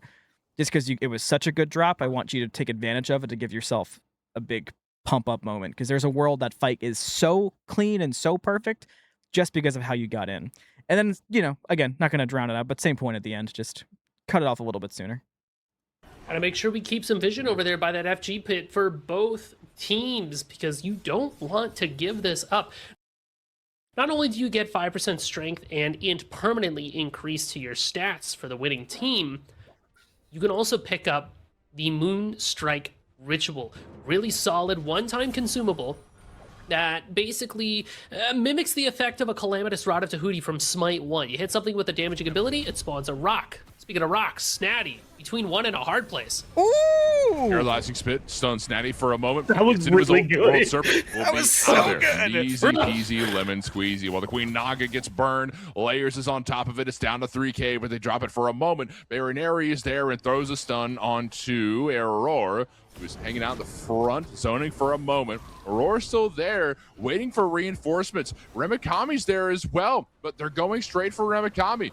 The River Styx throws out a bit of damage onto Aurora. Still fighting by the Queen Naga. Seems like Sunprod's in a bit of trouble. Force a dash out of there. Oh, come on. Baby This Gup gives is me- in trouble too. Remikami zoning while the rest of Single Bind are burning this objective, but it's stolen. It's stolen by Snatty's one. A crazy pull there. Huge ups for Hydrogen Bomb, but the fight's not over. Donut Doug looking for a piece on a Barrow, but couldn't quite find it. That's okay. I'm going to pause here, just in case. Oh, looks like you So- had... Seeing that steal twice, Nice, by the perfect way, drop, by the I'm way. still... Ugh. Your drop was incredible. except for the fact that it's Yorm and he just ulted and got out. Like, it was really good. It gives more some time to kind of work with the fight. The only thing I would note, and I guess it's really just kind of a small thing, but like when a fight like that's going on, especially when it's kind of like small engage that could become big engage, don't be afraid to like look away from them. I guess buy yourself time with like little phrases like, oh, Aurora gets this stun, and while you're mentioning it, if you can, out of the corner of your eye, whichever one feels more comfortable, but like glance for ults, glance for relics, because like those are really important cooldowns. When looking at a fight, where like while you were talking about it, I'm looking over like, does Aurora have an ult? Like, could this become something bigger? He has ult, yes, but he doesn't have blink. So like those two things being true changes the way that Aurora's engagement in this, and his interaction with them becomes, and how it relates to your story of this fight. And so being able to like see those. It wasn't really that big a deal because he was just kind of falling back and they were fighting over neutral camps. But then you held on to it. I think you did well. It's just those little things are also really helpful. Like just knowing who could be grabbed. Yes, there's 3 beads on the other side. Is that going to be a big deal? Is Aurora even going to go for an ult? Like trying to figure out, will this become a much bigger thing? Yeah, I agree. Like a camel or an alpaca snatty. A sniper spit finds the Moonlight Sometimes Queen music dog just says things. I swear to God. You can't even. Okay. I like bringing this point up. Inbound says, also, I'm a freak for items. You haven't mentioned builds at all, unless I missed something. I think there was a mention of something. I don't remember what it was. Erosion earlier. Yes. There was the erosion point, but that was pretty much it. Doesn't matter that much, but it's free talking points. Just wanted to put that as a note for content-wise. Settle for a pyromancer. Actually, they have to back off. And you know what I said? That's pivotal. Hydrogen bomb needs that 5% strength in it just as much as single bind.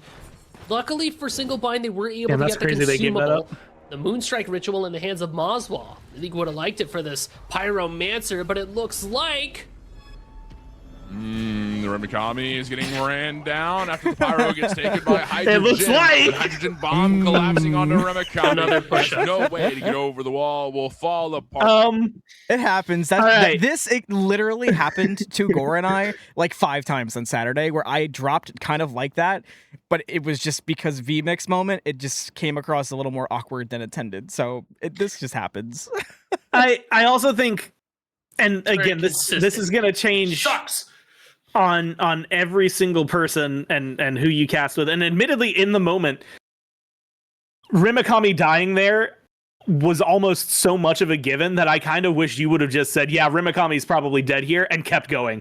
Because like he's just so out of position, so alone, there's not a soul to help him, that if they turn on him, he's dead. And so you can just kind of like, it's weird to say take the kill for granted, but that feels like one where you could probably just take it for granted and hold on to it a little longer instead of dropping it from Mort to commentate Remikami getting absolutely demolished for 3 seconds, and then now there's no fight afterward, right? So there's not really much for you to go into as a tier 1 other than to then maybe ask a question and try to force Mort to talk about something or force Musi to talk about something.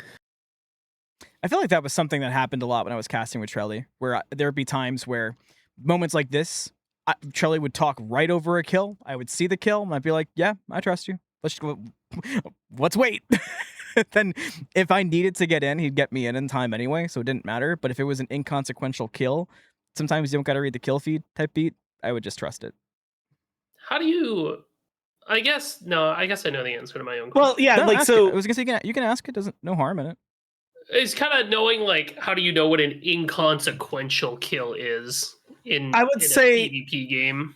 The biggest thing for that one, and the reason like that one is okay to ignore, and this is why the reason the question's hard to answer or give a direct answer to is because it is very much dependent on the moment. Yeah, but like they had already stolen the neutral objective. Mm-hmm. Four members of Single Bind are pretty much out of there already, and they just got Pyromancer. Like Remikami wasn't in a position of contesting Pyro. Remikami was kind of nearby the team after they did Pyro. You know what I mean? So like, if it had been Remikami could steal, that's a good moment for Mort to potentially take it. But because of his positioning, he wasn't really in a spot to make a play that made a difference. And the only, like, this feels a little mean to say, the only thing Rimakami can do in the position Rimakami was in is die. There's not really anything else that's going to happen for him. And so when you know, like, if you can kind of gauge that in the moment, and a lot of it's just going to be, you know, quick processing, like mini map. Hey, quick glance. I see Shibalanke is kind of nearby, but like Rimakami's already dead. Like being able to just go, and Rimakami's dead. And you know what? With this Pyromancer, now that death and the fact that they got their steal, this means that this is what this team is capable of. This is what their lead means. This is what their kill, like being able to kind of weave that into your point. So it still gets mentioned. And it's mostly just, does it look like it's going to, does that kill become something bigger? And does that kill change the state of what's happening on screen enough that you think something bigger is going to happen? Like if the answer to either of those is no, you can probably just ignore it. In Gotcha. the FG Sorry, pit, scribbling. so Hydrogen Bomb can pick up a kill. They got an objective. Chair 2 is really hard to starting do, look a little more by back the and forth. way. At this time last game, Casting is Hydrogen Bomb hard. had a lead by a couple Casting's thousand real gold hard. and a couple TS is kills not as well. easy. Now Single Bind's got a kill lead here at the 18-minute mark, and they're barely down on gold too. So this is an interesting spot to be in. Honestly, like kill numbers can be kind of a bait. You see that Single Bind is up in kills, and you're like, man, they're owning this game. Don't get me wrong, they kind of are. But a Hydrogen Bomb, the fact that they're ahead in gold shows that they're able to show up at pivotal moments. They know when to put their foot down and when to sit and defend objectives and really commit to fights. The gold is what enables you to keep ahead on items. The gold is what enables you to keep yourself committed to fights. Oh my god, speaking of fights. Doug's in trouble. Petrify used for some crowd control immunity, and Aegis as well. A lot of really taken from Doug, but at least he's alive, right? It works In out layers. because look at the Aurora mini-map. looking to collapse on this duo lane. There's still a tier 1 tower for them to hide under, but a blink Stygian Torment takes Bayro into the air and killed as soon as they land. The Viper shot's poison will destroy Baron Ares' health bar. So Hydrogen Bomb have lost one member. Single Bind are gunning for the tier 1 tower on the left side, while the rest of Single Bind are marching up mid. They're going to take this mid lane tower too. Prod comes in, loops around the back side of the mid lane, looking to see if they can connect is a on little top of old school Moswell, but it's drop. just not going to be there. Respect Rimakami's this. in a bad spot, Mort. Nice. Maybe not. Okay. Maybe he's in a good spot to set up for Aurora to walk Help forward me. and hit Here, the I've spit, helped you. but Have it barely back. off the Thanks. mark. The tier 2 tower is getting chipped away at by Single Bind, and they're going to grab that one too, thanks to the help of the pusher. That tier 1 tower in the mid lane still stands, but that's a wide open bird on the left side. This point keeps coming up from, I mean, I've noticed it. I think Gorge Yeah, go has, and we deeper. talked about it. Inbound said it. And okay, let me clarify that one thing before I say this. Musi, you have more than earned the right, and you more than have the knowledge and talent to give feedback to casters who are just starting out. But this point in particular, you've given recently to newer casters. I think it definitely applies to you because there's extra levels to it. Keep going deeper. Keep going deeper. Like that's clip that. That's why Inbound said it. You know, like Don't stop. Deeper. Yeah, don't Let's stop. go. But it's so relevant. Like there's so many times where I think if you were listening to somebody else say the same things, you would probably say, I want to know more about that point. That was almost so great. Please add on to it. I think there's been a lot of those for you. The start of the prior segment before the actually really good back and forth during the fight, there you started it saying like kill count can be a little bit of a debate. Not to say that Single Bind isn't fragging, because they kind of are. And then you went on to kind of explain why they weren't.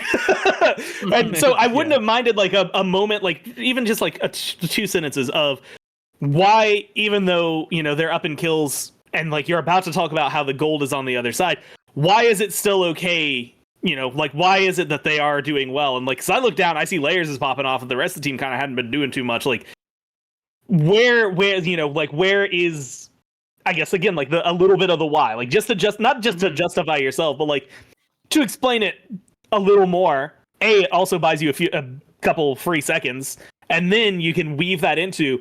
But despite the fact that they're doing really well here, the gold is over in Hydrogen Bomb, and then boom, boom, boom. There's all the points that you also made, and just having like a little. I mean, literally what they just said, right? Just being able to cut into it a little more. Yep. But I know we said it, but just to make it really clear, that back and forth drop, the trust, the timing, everything was Very so good. good. You kind of can't teach that on remote, and that's something I was told directly. So the fact that you two can do it is so freaking good. Like I was very lucky during Founders because I got brought onto a team where everybody already knew how to do that kind of thing, and like I could do it because I already knew they could, to give myself moments, to give myself breaths, to even just help the flow of a fight or whatever it may be. You guys have to like learn that and practice that together while also being remote only. So clean. I cannot say that enough about being able to do that, because it is so difficult to do that correctly and to do that while respecting each other's times. Well, you did. Shut up, Mort. So, because Mort, you did it too, because ultimately you made the decision to trust Musi for that sentence to hold, and you picked a good spot to do it, because you can, even though it's good to trust and sometimes you have to do it, it is still possible to make a bad decision and do it at a time where it does not work, and you should not have done it in that moment. So both of you did great there. I just mean, like, shout out Muse, because if I'm, no offense to anybody there, but if I'm in Babylon Smite League, I'm not doing that. You know what I mean? Like, I'm with the Prime team. I trust them. I trust Muse because I cast with Muse more than anybody else in my entire life. Like, I trust Muse. Yeah, that's what I mean. So. That's kitten right there. All right. It's a prime. I forgot we're tit for tat so far. I feel like Hydrogen Bug. He was like, oh, wow, this is live on the internet forever. Like I said before, knowing when to put their foot down around certain objectives. But even in that same breath, single bind, when they find a kill, they know where to force it on the map. Uh-oh, ESET. Taking a lot of damage here, but Snatty? Okay. Snatty seems to be fine. A lot of high health bars Damn still. it. A bit of exchange here and there. The problem is, once it gets pointed out to you so often, you notice it more. And a little bit about how strong Another this X-Ball push-up. mid lane pick is, and some interesting items being picked up. I guess the poison darts apply to the death really well, but the nimble ring coming through, I feel like I never see that item. Well, that's the a more great ink that you have, great question without being a question, right? Just saying, oh wow, I'm gonna say a thing like I don't see this too often, and giving Musi the opportunity to, one, finally talk about some damn items, but two, to be able to then start, like you took a drop that looked like maybe could be a fight, but then ended up being just absolutely fizzles of nothing, and you turned it into something very interesting, and like you keep it engaging and keep things moving forward. I think a lot, like a good note for like newer chair ones in particular is to just give the point of what Gore is saying too, is like Mort said the thing about Nimble Ring, but it's really easy to say, I don't see Nimble Ring too often a whole lot. Is it because of the attack speed, or is it because of this? And maybe it flows really well, like going on and then explaining it a little bit yourself and then dropping, because now Musi's just kind of like, oh, well, I mean, do you want to know or not? You already said the thing. Yeah, you already said it. The analogy I was given, which I still think of to this day to stop myself from doing this, is, there's bringing a horse to water, there's making the horse drink, but there's drowning the horse in the river. And I did that a lot for a very long time, and that was one of my hurdles I had to get over to get myself further. And that's kind of my thought process, is like, even if you know it, I don't care if you know it better than Musi, which, I know you don't, but just for the point of it, I don't care if you know it better. Don't say it. What you did is perfect. See? Used to. Thank you. Used to. Smile. The smile is crazy. my secret to success has been unlearning the game so hard that I literally can't help but ask genuine questions. The Jorby effect. If you go to the new child, what is happening? If you listen to my first cast during Founders and even during like the open, like the alpha weekend tournaments, and then you listen to anything like late, like getting closer to Vegas and then during Vegas, you literally hear I used to do it so bad, like probably one of the worst examples you could find, to doing it to the point of shutting up mid-sentence if I caught myself doing it. Like, it gets a little ridiculous just how much I would take my own tongue out if I started to over-explain it. And now it's to the point where, like, I'll say 2 words. I'll be like, oh, Nimble Ring. And, like, let you figure it out. So you don't even have to talk about it. It was These so are bad. items. So In a build. believe me, it's coming from a place of having done it. Yet, for a character like Xbalanque, you are still kind of a hunter at heart. but Yeah, true. you're going to be speccing really hard into int in order to get your ability scaling. So this just kind of gives you the ability to deal sustained DPS to objectives and still feel like you can box out other characters. And as long as we're looking at builds, the Aladdin build is very interesting to me. Instead of a Heartseeker, it looks like Layers has opted for a Ooh, Jotun's we're all Revenge. in builds now. And I do Ooh, like that chills. because Aladdin's cooldowns are really long, honestly. Like, very powerful abilities, but because of that, the cooldowns on them take, like, 2 to 3 business years before they come back up. So what the Jotun's Revenge is able to do here is when you get a kill, take a couple of seconds off your abilities, this gets Layers back into the fight. Meanwhile, on the other side of things, Sun Prod, no penetration just yet, but the combat blink should keep this Susanoo fairly mobile as Single Bind picks up their second Gold Fury. A huge knockup from Aurora, immune by a few, and Real fast. Kaidon cleans up the dog where they are. So back to what we were saying real quick, earlier. while you do this, This I'm going one- to turn my camera off and use the potty. I'll be back in a moment. Yeah. This one is a really good drop because even though, like before, it's just a guy who's singled out and dead, so much more can happen right after this, right? Like suddenly, like that one, like the big difference of, well, they already did the stuff, then killed Remikami earlier, whereas this one's like, oh, Aurora just got picked, Fire Giant, Pyromancer, like they can suddenly start forcing objectives. And so like that's the big feel difference, the vibe difference of this is a genuinely important pick because it changes the next steps of the game. And so being able to drop that, making sure that Moore gets in there to get the kill for Aurora, and now is going to be holding it because the team, Single Bind now has the option. Step up and defend, fall back. Whichever one they choose as a chair 1, you get a really good story emphasis. Man, Aurora goes down, the team still steps up to try to defend. Then they, fight happens. You get to do that. Or, man, Aurora goes down and you can see Single Bind kind of in a position to fight, but without their support, they just don't get to do anything.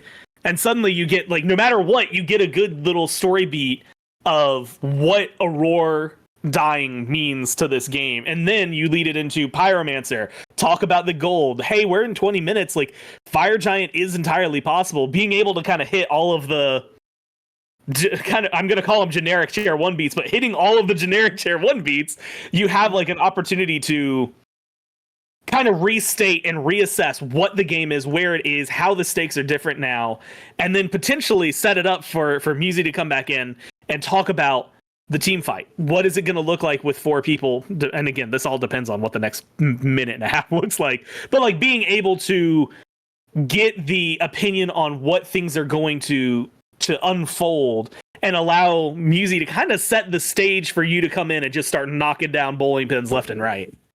Mm-hmm. And then here's a sentence where I'm just buying time for Malum to come back. One of the things that we are able to do as we wait for Anthony to get back here is Anthony. Oh, great timing. Are in the jungle. Pyromancer will get picked up by Hydrogen Bomb. Single Bind have eyes on it, but I don't think they have a lot of steal potential, especially considering Layers is getting ran down under the tier 2 tower. Moswall is there to clean up, though. Remikami all alone with the rest of the team. Hydrogen Bomb are going for this Pyro, knowing that the only one there is Remikami. Moswall is busy trying to peel what's left of Layers off the floor. There's nobody there to really contest, so Hydrogen Bomb get a big objective, their second Runic Bomb, and Fire Giant could be eyed relatively soon. We're getting to that point in the game here, Muse.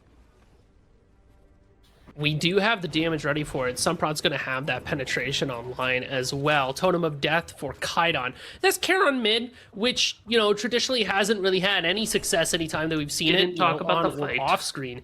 Seems to be finding its niche in this team comp. I will say. I'd also say, and like, because like, more you say this point in the game, this is another point where I'm going to pull from football commentary, because when you're doing like chair 1 for football, one of the big things, every play, you want to mention the down, you want to mention how many yards they have. Yep. And if you want to mention the time, right? Like, hey, where are we in the game? That's usually like a first down thing, like picking it up, 10 minutes left in the first tier. 10 yards to go at the whatever team's 30. And then you get to kind of that setup. It's hard to translate it directly into Smite, but like whenever you have these moments of this point in the game, if you haven't done it recently, it's kind of good to talk about like at this point in the game, or as we transition into, you know, more late game territory, or here 22 minutes in, right? Just like kind of reframing it just to be a little more specific. And it's only because then it's just a good framing device, right? For storytelling purposes, it just sounds pretty. It does the same thing, but kind of puts a bow on it. I get it. Mort loves putting a bow on it, wrapping it up, put a little bow. Say this about the Chiron mid, or the Chiron. I thought that was excuse going me. a completely different direction when you That said wrapping it ultimate, up. when you are able to build damage, it's like a Well, truck. yeah, you never know Like, with Mort. it does not only a lot of damage, but the CC that comes with it, that fear is really effective into characters that maybe aren't quite prepared for it. If you don't have CC immunity, it is very tough to go into. Looks like the blink came in from Aurora. Really wanted to get Damn that it. fight started. I think that's the definition of Gosh. forcing something, right? You got to be careful what you force. Because Aurora just dumped a lot of resource in just to get melted down to a quarter health and then force away from knock up. there. Look at the pull from Sunprod. A huge pull from Sunprod sets that fight up for Hydrogen. We're a hair late on our Layers energy. is going to be able to Oh, but lamp we hear one. why. Sunprod and Baronary in the lamp, looking to shut Give it a down pass. Layers. That's exactly what's going to happen. A double kill for Sunprod. Remikami getting chased down all alone with the team. Remikami doesn't have any reinforcements. Half of them are dead, and the others are scared. Donut Doug and Mosball with no front line whatsoever, forced to go back Poor to Mort's base in hell. and let that tier 1 tower fall. And you know what that means for Hydrogen Bomb. It's time to melt the fire giant. But Immortality Wish used by Layers are coming back to the fight to contest this I love FG. this. No ultimate Okay. available for Donut Dog. Gonna throw it out.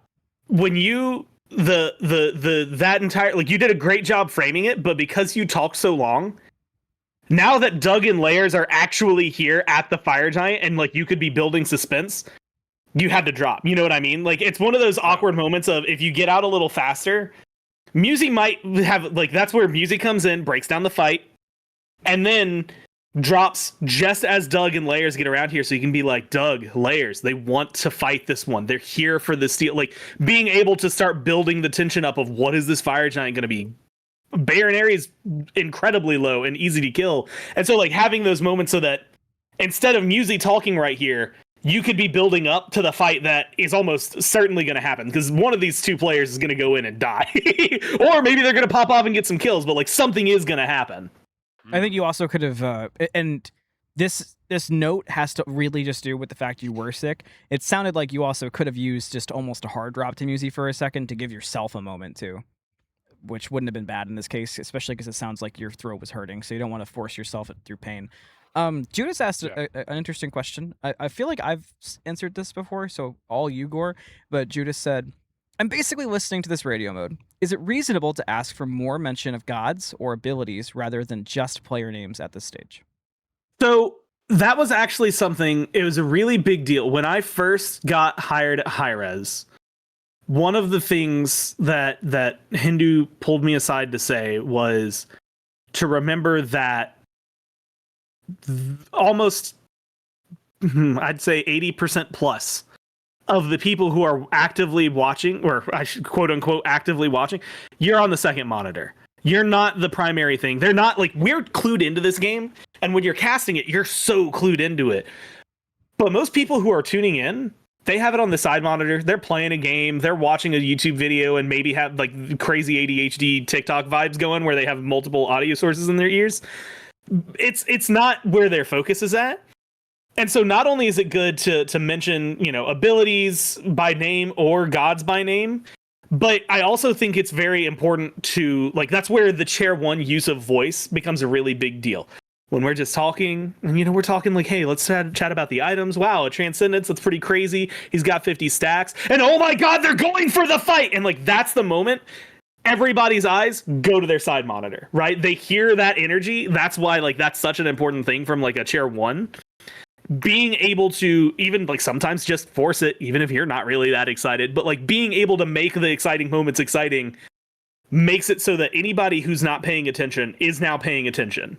whether it was background audio, side stream, whatever they are doing, they're now clued in on the game, and you're going to have them until the fight's over. And then whether or not they stay kind of depends on how the Chair 2 handles that energy and what they go into, right? But being able to pull the attention, be specific for the people who aren't actively watching. Like, half of the game is visual. It's almost the opposite of what I said earlier, because like there's a point where you have a visual medium, use it, but also there's a lot of people who aren't watching, so use that to your advantage, right? And that's where, like, again, I'll go to football, where it's like setting up on the far hash, right? Where it's like, okay, I'm giving you a layout of where they are on the field, so you know from the perspective we're looking at it. In hockey, takes that one behind the red line, behind the goal, plays that one around the net. So ridiculous. They're like, there's 3 clouds in the sky. The sun is coming in from this latitude and longitude. Like, baseball is the most ridiculous example. You don't need to do the most hardcore radio thing you've ever heard as if it's like complete blind visuals, because that would be very hard. But like bringing that in, and more, this one, because it's answering a question, I want to make sure this is not a point against anything that you've done, because you've done very well at making sure to set the stage. But that's kind of like where a lot of that energy is, like casting wise. I think being able to bring in the radio portion and recognizing that right now you need to set the stage. Donut Doug on the Medusa, coming around the left side of the fire giant pit. Layers on the side with him, trying to jump in, see if they can defend this. It gives people a good little mental image. It also tells them where to look if they're already watching, because it says this is where the ball is. Look at the ball. Follow the ball. I'm telling you actively where the ball is. We've made it, ladies and gentlemen. Hey, Jithens is making content out of this. The ball. You'll hear us refer to the ball all the time. Not a literal ball in the field, but in MOBAs, it's really hard to find a ball, because in sports, you follow the ball. Where was the ball hit? Where was the ball thrown? Where was the ball kicked? But in MOBAs, you got to find the ball. And that is, I mean, both casters have to do it, but that is like the most important thing, is finding a ball in a fight and being able to talk about the ball and the things around the ball so that we can follow the fight in a cohesive and coherent manner. That is like a key foundation of making things work in a way that's easy. And yes, Musi sets the ball a lot for Mort to follow around, and Musi can help. And Chair 2s have this really cool bonus passive effect where they can yell an ad-lib or a pop-off, however you want to call it, and they can help kind of redirect the Chair 1 if they're all the way off the ball, where it's like, hey, I can kind of hear that things are getting chaotic. Look at this Mordred coming around the side. And now all of a sudden the Chair 1 is locked back in. And they're like, Mordred, ultimate! It is, and actually it's probably one of the best tools during team fights. Dave had this call. Here's an anecdote, and then we hit play. Here we go to full camps for this. Jithen's content. He had a call. So you know what? For Jithen's content's sake, this is going to be a clean cut for you, bud. So Dave had a call that he desperately wanted to do, and he had been talking about it literally for years. He wanted Panda Cat to get a quadra kill because he wanted to call Panda. He's got quads in Atlanta. And he had literally, I think I first heard him mention that. I mean, now it would probably be 4 years ago. I don't remember when the song dropped, but realistically, when it was like getting big and that was on everyone's mind, he mentioning it then.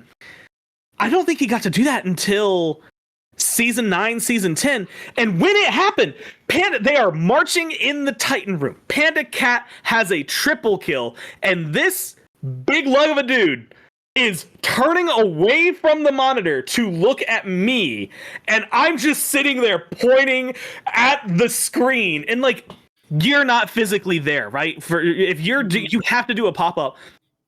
Anything like that, being like, oh, and Panda, and that gets him to shut the hell up, stop looking at me, and immediately, it dropped a decade ago. Okay, well then he mentioned it at least 5 years ago, but he's been talking. Look, time's an illusion. All right, man, let's calm down. He turns, and anything to get him to turn back to the damn screen and cast that quadra kill he had been waiting for, and he got to do it. And that's the point of the story, is you can make him do the thing from Chair 2. You just have to do it. You have to give the energy. And it's a very good talent and thing to have. And it can change and make those memorable moments even if you're not the one who gets remembered for the moment. So we both have each other on a leash is kind of what it sounds like. Yeah. Panda chopped a decade ago. That's insane, bro. I'm so old. Oh, and then we get 2016. buffer maxing. 1 second. That was 20. I mean, he had to have mentioned it in 2020. Comes the Oh no. But yeah, I don't think he got to do Waiting it for until this like fight. 24 or 25. Like it legitimately, he had been talking about it for years. He needed a game where he was casting Panda Cat and he got a quadra kill. For Hydrogen And we all Bomb, swore that it's we weren't time going to take it melt from him. The Fire Giant, but Immortality Wish used by Layers are coming back to the fight to contest this FG. no ultimate taskbar. available for Donut Dog. They wait in the bush, but they know that their Layers, like you said, Immortality Wish. Just trying to keep Hydrogen Bomb away and off the Fire Giant. Layers going in, but stunned out immediately. No way, Donut Doug, beast up, taken apart. 2 dead still for single bind. Remikami's about to spawn, but check out Layers lurking in the back, looking for a pick. Lands on a Sun Prod, dashes right through him, and shuts him down. Layers got his lick back. A huge play by single bind, and Aurora takes down Kaidon too. What is going on? And Hydrogen is extremely low. Aurora's not giving up on the chase. A double kill for Layer as he found the flank, and the poison darts will take down Baronary. Hydrogen Bomb just lost their opportunity for the FG, all because of the Immortality Wish. Layers yet again, while he might have died during the process, he just made a huge play happen for single bind. I feel like You've we got done a lot really to break good down on job. that one. Yeah, go ahead. You've done a really good job not sounding like you were sick this day. You weren't sounding congested. I could hear it there, and I feel so bad for your throat. Like Yeah, I'm like, that sounds tough. I'm like, I can hear the fact that you're gonna struggle talking the next day. I Yeah. still am. Inbound comment. That's it not even a sounded comment like on Mort anything wanted you a can pretty fix. quick That's just the drop thing. going into fire, which Musi held like probably a sentence too long, honestly. Just because like the easiest tell of that is that Mort got the mic after the first kill, and even though he doesn't necessarily want to just say the first kill, that's kind of like, you know, that's his first stepping stone of what is going to be a maybe not a game-ending fight. Obviously, it depends, but like a game-shifting fight, a tone-setting fight for the game. It's tough to do it on this fight, Mort. I've been wanting to talk about something with your play calling because I hear you cast a lot, so I need you to know it's not necessarily about this fight, because like Gore said, you can hear that your voice is just in hell right now. You're still doing great, all things considered. Like, nobody should sound as good while they're sick. But something with your play calling, I think like the biggest note that I could give, like as an overarching note for you, is putting a little more variance to your actual tone while you're calling fights and making it them feel a little different. The reason I bring it up on this fight is you kind of did it because you were sick, because you're kind of fighting with your voice and trying not to cough and trying to get air out. It made you have some different variations and some different tones. A bit of yelling, we're back down. Oh, we did the thing, you know, as opposed to just your normal fights that have that little more like guy goes in, does the damage, gets the jump, comes across, does the thing, gets the kill, goes away.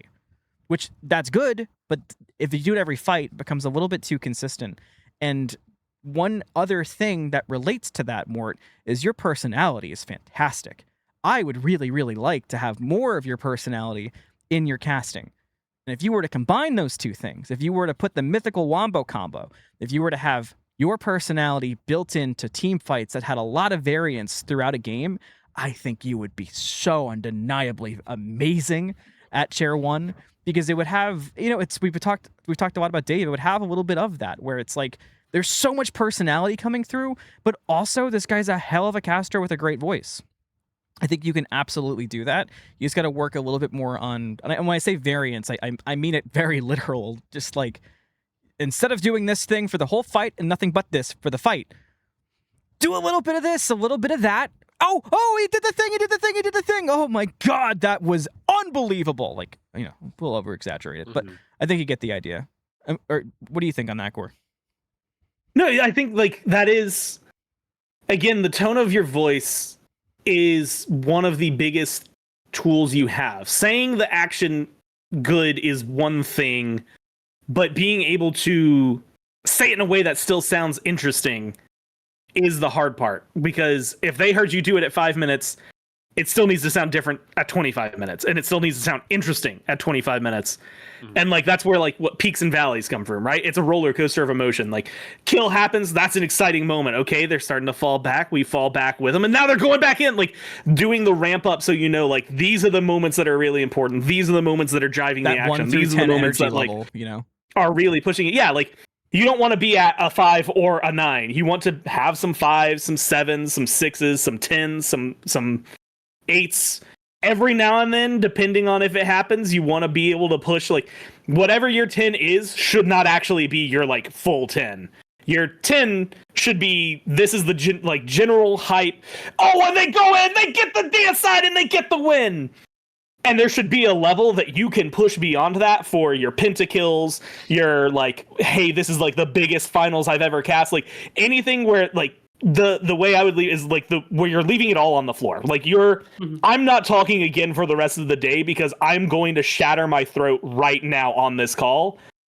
And sometimes you don't want to do that 2 minutes into a game or 10 minutes into a game, but like being able to have that level, it just creates such a dynamic in the. I've been messing a lot with music all my life, so like I think of waveforms, but like when the peaks are big, you know something big happened, and when the peaks are small, you know that you can kind of cut through it. It's good when you're editing audio. Shout out to whoever's editing this, but then realistically, like it's weird to think about it, but that is kind of how to view your cast. Is like the big moments should be the big blocks in the audio, and then you should be able to discern when those big moments are happening. And when the big moments in a fight are happening, based on how the waveform would look. It's funny. Gore mentions the like. If I had a whiteboard, it'd be so literally crazy. Happened to me. I did that at Vegas. I had in the last game because I knew. Thank you. Yes, go Knicks. When I had my last game for the weekend, and I knew it was my last game, I was like, okay, there's a chance we go to 5. But like, I'm not afraid to go nuts at the end of this 4. I'll have a short break. I can recover. Like, I'm not afraid to go nuts here because I know this is the end of this for me for this weekend, and like, I want to go out of control. And I ended up doing that, and I kind of did actually. I didn't hurt my voice, but I definitely like ran out of air and pushed a little bit extra out. And when I said Team Risk gets TKO'd, I was like, that was it. So even for the end of that game, you could kind of hear me like really fighting with my air, and I actually kind of made a pretty big blunder, and aggro saved my life at the very last moment of the game.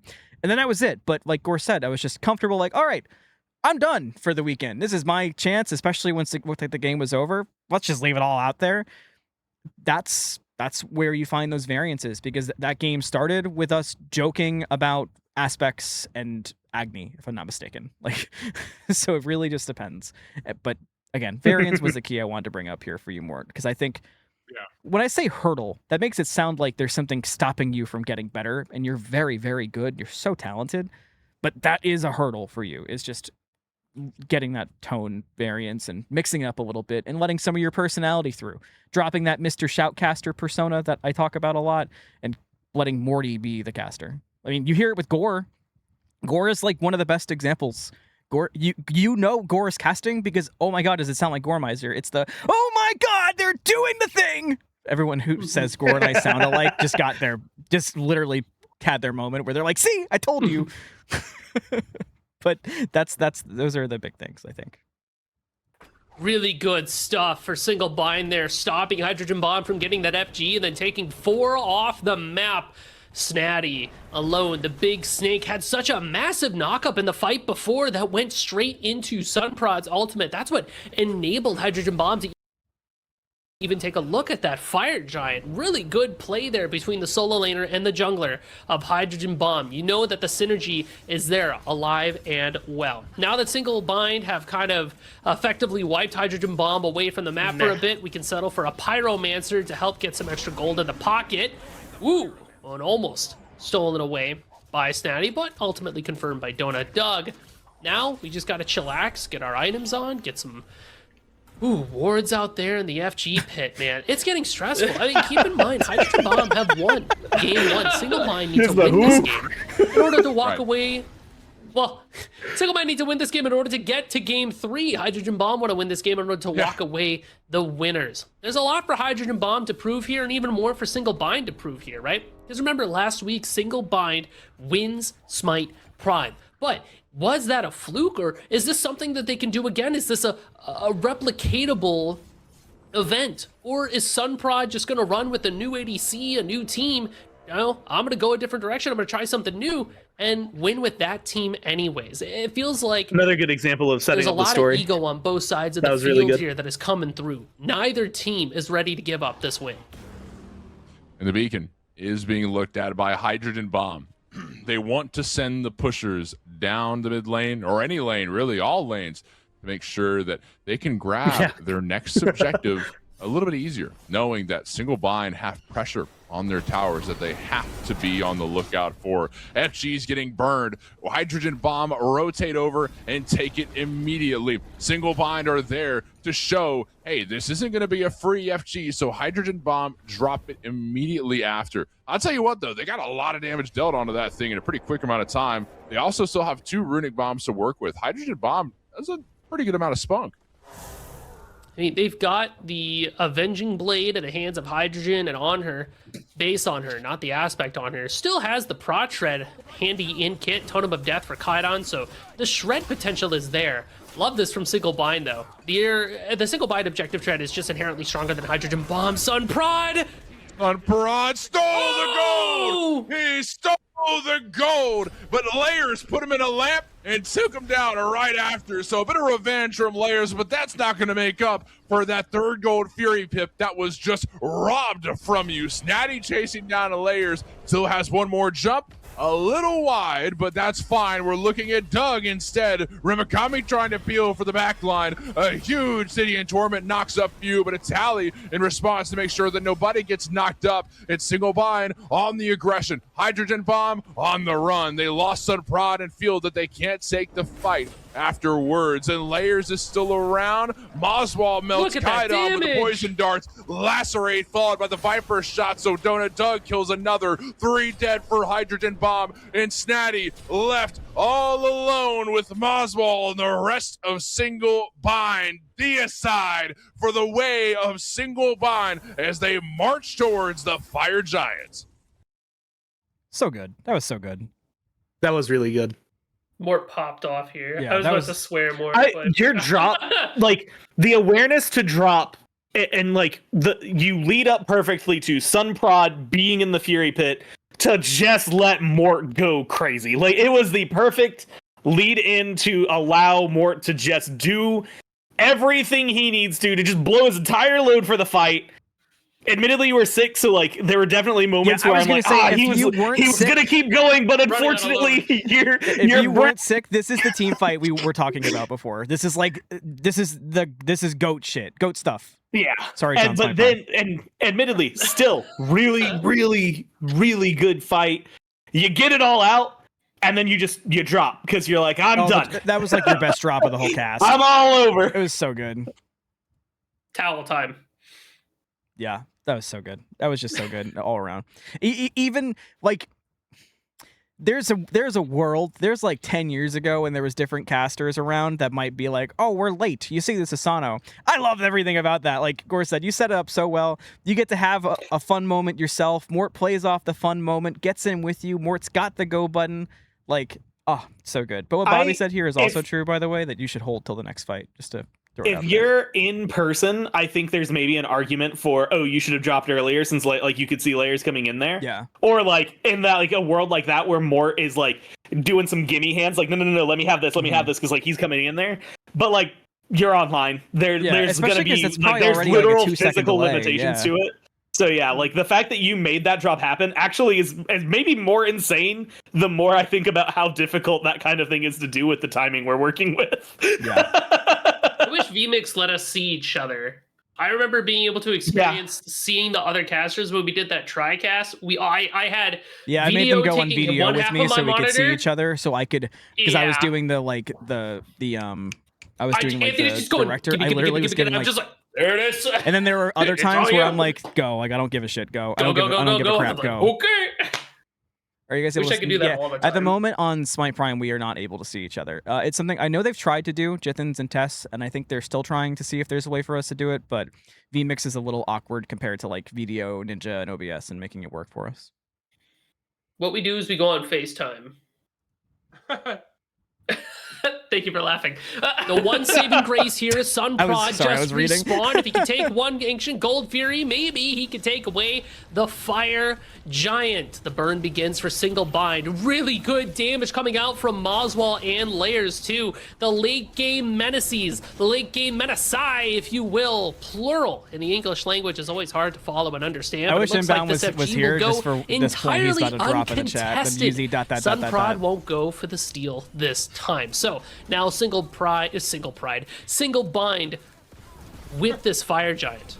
Any day now. There it is. With this Fire Giant, have a pusher on the right side. We could just to put a bow on Bobby's point, you don't have to shoutcast that. I mean, it's completely fine because there is a sound effect. It's completely fine that you can simply say like, Fire Giant dies, or Fire Giant's being burnt, and then continue, or Fire Giant goes to Single Bind. Like, you can work it in, but you don't gotta go through the whole fire. There's no world it's being contest. I mean, Kaidon respawned and didn't even ult and bother, so like you can just not ignore the end result and making sure it's noted like, hey, Single Bind got this, but you can just talk right over it. Yeah, especially because like oops, sorry. Mort's drop was already they're gonna go get fire.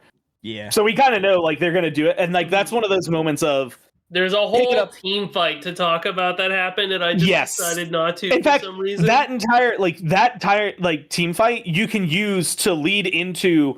And now that they have the Fire Giant with those kills, respawns are coming through from Hydrogen Bomb, but they're in a great spot. In my ideal world as a tier 1, like from when Mort dropped until they are sieging a tier 2 or maybe even a Phoenix, depending.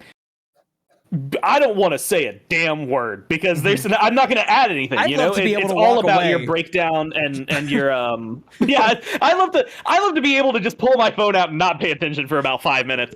Like if we're in person, I'm stepping to the side. I'm pulling my mic up. I'm grabbing a sip of water, putting the water down, putting the mic back, and sitting down. And I still don't want it to be my turn to talk. Like that. That's the vibe there. And it's really just because like. Not only is it it's your time, but also whatever Mort could do here, like Mort just did the thing, and the next thing might be the end of the game. Yeah. So this is your chance to break down the fight, let Mort rest, and realistically set the stage for what is about to happen, right? Cool, they won this fight. You can talk about that. Now they have Fire Giant. Why is this important? Who's the important person to watch? Where's the ball, right? Where is it going to be? What part of the court are we in? Are we going up top right quadrant of the map? Hey, we're going to be pushing the tier 2 in mid, tier 2 in right. Like being able to kind of set the stage for, and now I'll shut up and Mort can just ram this thing into the end and we're good, then you're set. And then, the post-game stuff, but whatever. Yeah, that's another good point. I mean, it really only applies to this game, but you never know, because today you were casting with a sick chair 1. There could be times you cast with a chair 1 who hurt their voice somehow, or you're doing chair 1 and your chair 2 disconnected, or you're doing chair 2 and your chair 1 disconnected. Haha, that's never happened on SMITE Prime, right? And then another chair 1 connects and he disconnects. That's never happened on SMITE Prime, right? And now you're doing both. But like, there's a world too where you're almost taking extra time because of the context of this game, knowing Mort's voice is having a tough time and giving him extra time to lead in more than you even would in a normal cast, because there's this unspeaking, it's cool, dude, I'm fine. I know I'm not feeling great. I'd much rather just call the fights and get on with my business. I think there's a famous story about that, actually, with Aggro and Finch, where Aggro hurt his voice and Finch hard carried for the rest of the game. Like, hard carried. Later seasons, season 7, 8 maybe. 7. Yeah, and Aggro hurt his voice. Finch literally hard carried the game. One of the craziest things I've ever heard. To the point where Aggro, it's like, I mean, Aggro buys him like a sentence at a time at best because his voice was so shot. It was surreal to listen to. But it's that kind of vibe. You just never know. So in this instance, with the rare context that Mort's voice is dead. Season 6. I'm trying. I know the map was purple. It was purple map. Man, that narrows it down, huh? Yeah, that's all that's there. we had purple map or white and blue map. We didn't. Ooh, there's a hint of yellow map. There was a hint of yellow map. Because then there was yellow purple map, which might have been season 5. Thank you. I remember green map. I think there was a green map at one point with like walls. Tier 1 or? Oh yeah, like the old. Probably just back and get some gold. Obshard just got finished up for Boswell. You thought this Jabalanka was doing Splice. damage Yes, before. thank you. Ooh, you ain't seen nothing yet. But the combat blink up for Layers. And also, with no more wishes left in that lamp, I'm really curious to see if Layers decides to sell the lamp and get a different item instead. I mean, Rada Tahuti would be a really solid pickup for the build here, just to get some extra int. It scales I just off like that of, we're keep going, and we're it finding adds things. some mana so that Transcendence gives you more strength off of it too, but you could also just go like a Heartseeker here too. That would not be bad at all. And the only thing that Snazzy will be getting is out of there. He's gonna hop in the old. He's gone. He's out. So I'm gonna leave. good play from Snazzy. That was good. I'm exiting stage right. Single bind, marching up the right side of the map, taking And down the tier 1. You correctly said stage right. Such a pet peeve of mine. Casters do this in every game where they bring up stage left and stage right, but they're not actually saying stage left, stage right, because they're saying the literal left and rights. It drives me up a wall, and so many people do this. I had to get that rant out. I just had to. I probably do it wrong Right sometimes, if I'm being honest. I could have held there, huh? I mean, you could have. I think Moore handled it really well, and like, I don't. It's a weird balance. I think if you had a lot of really good points to go to, you could absolutely have just continued. Mm-hmm. But you also give Mort a moment to get in there, which just breaks up it being your voice for maybe too long. So now Mort can, in theory, drop it to you sometime in the next couple of seconds, and you get right back into it, right? Like, so it's not the end of the world. It's kind of here or there. Okay. And Bobby had a thing for you in chat too, Musi.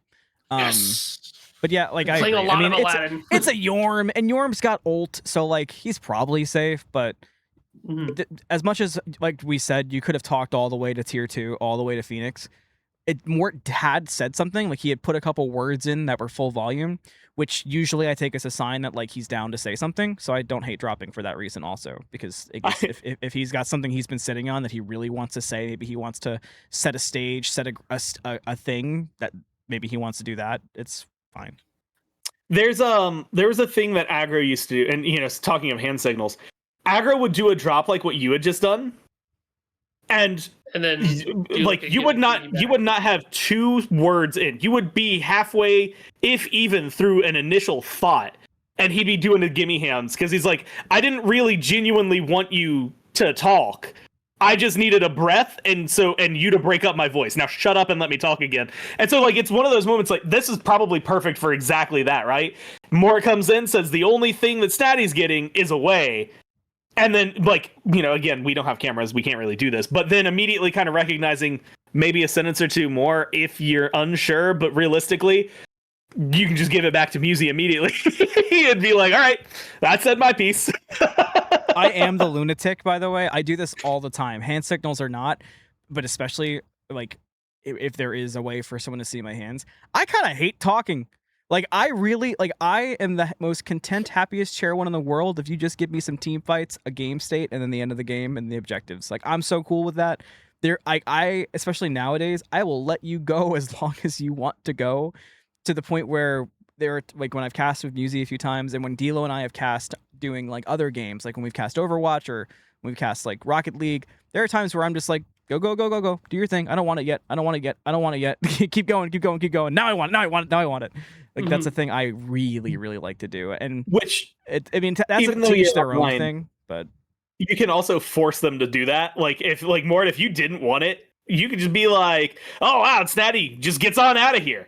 And, like, make it as very obvious that you're not saying anything more. And Musi's like, well, gotta talk again, I guess. I think I've done that literally, where I've been like, all you, dude. Go ahead, Musi. Like, yes, that can go both ways in between a sloppy fight. Oh, yeah, true. One tower up here, and I think this is a good way to utilize the FG buffs. You're just kind of looking to take towers away. Meanwhile, Sunprod, along with Hydrogen on the left side of the map, took down the tier 1, and looks like Hydrogen's continuing to split push up the other side of the map. He's gonna almost go for the tier 2, but instead goes back.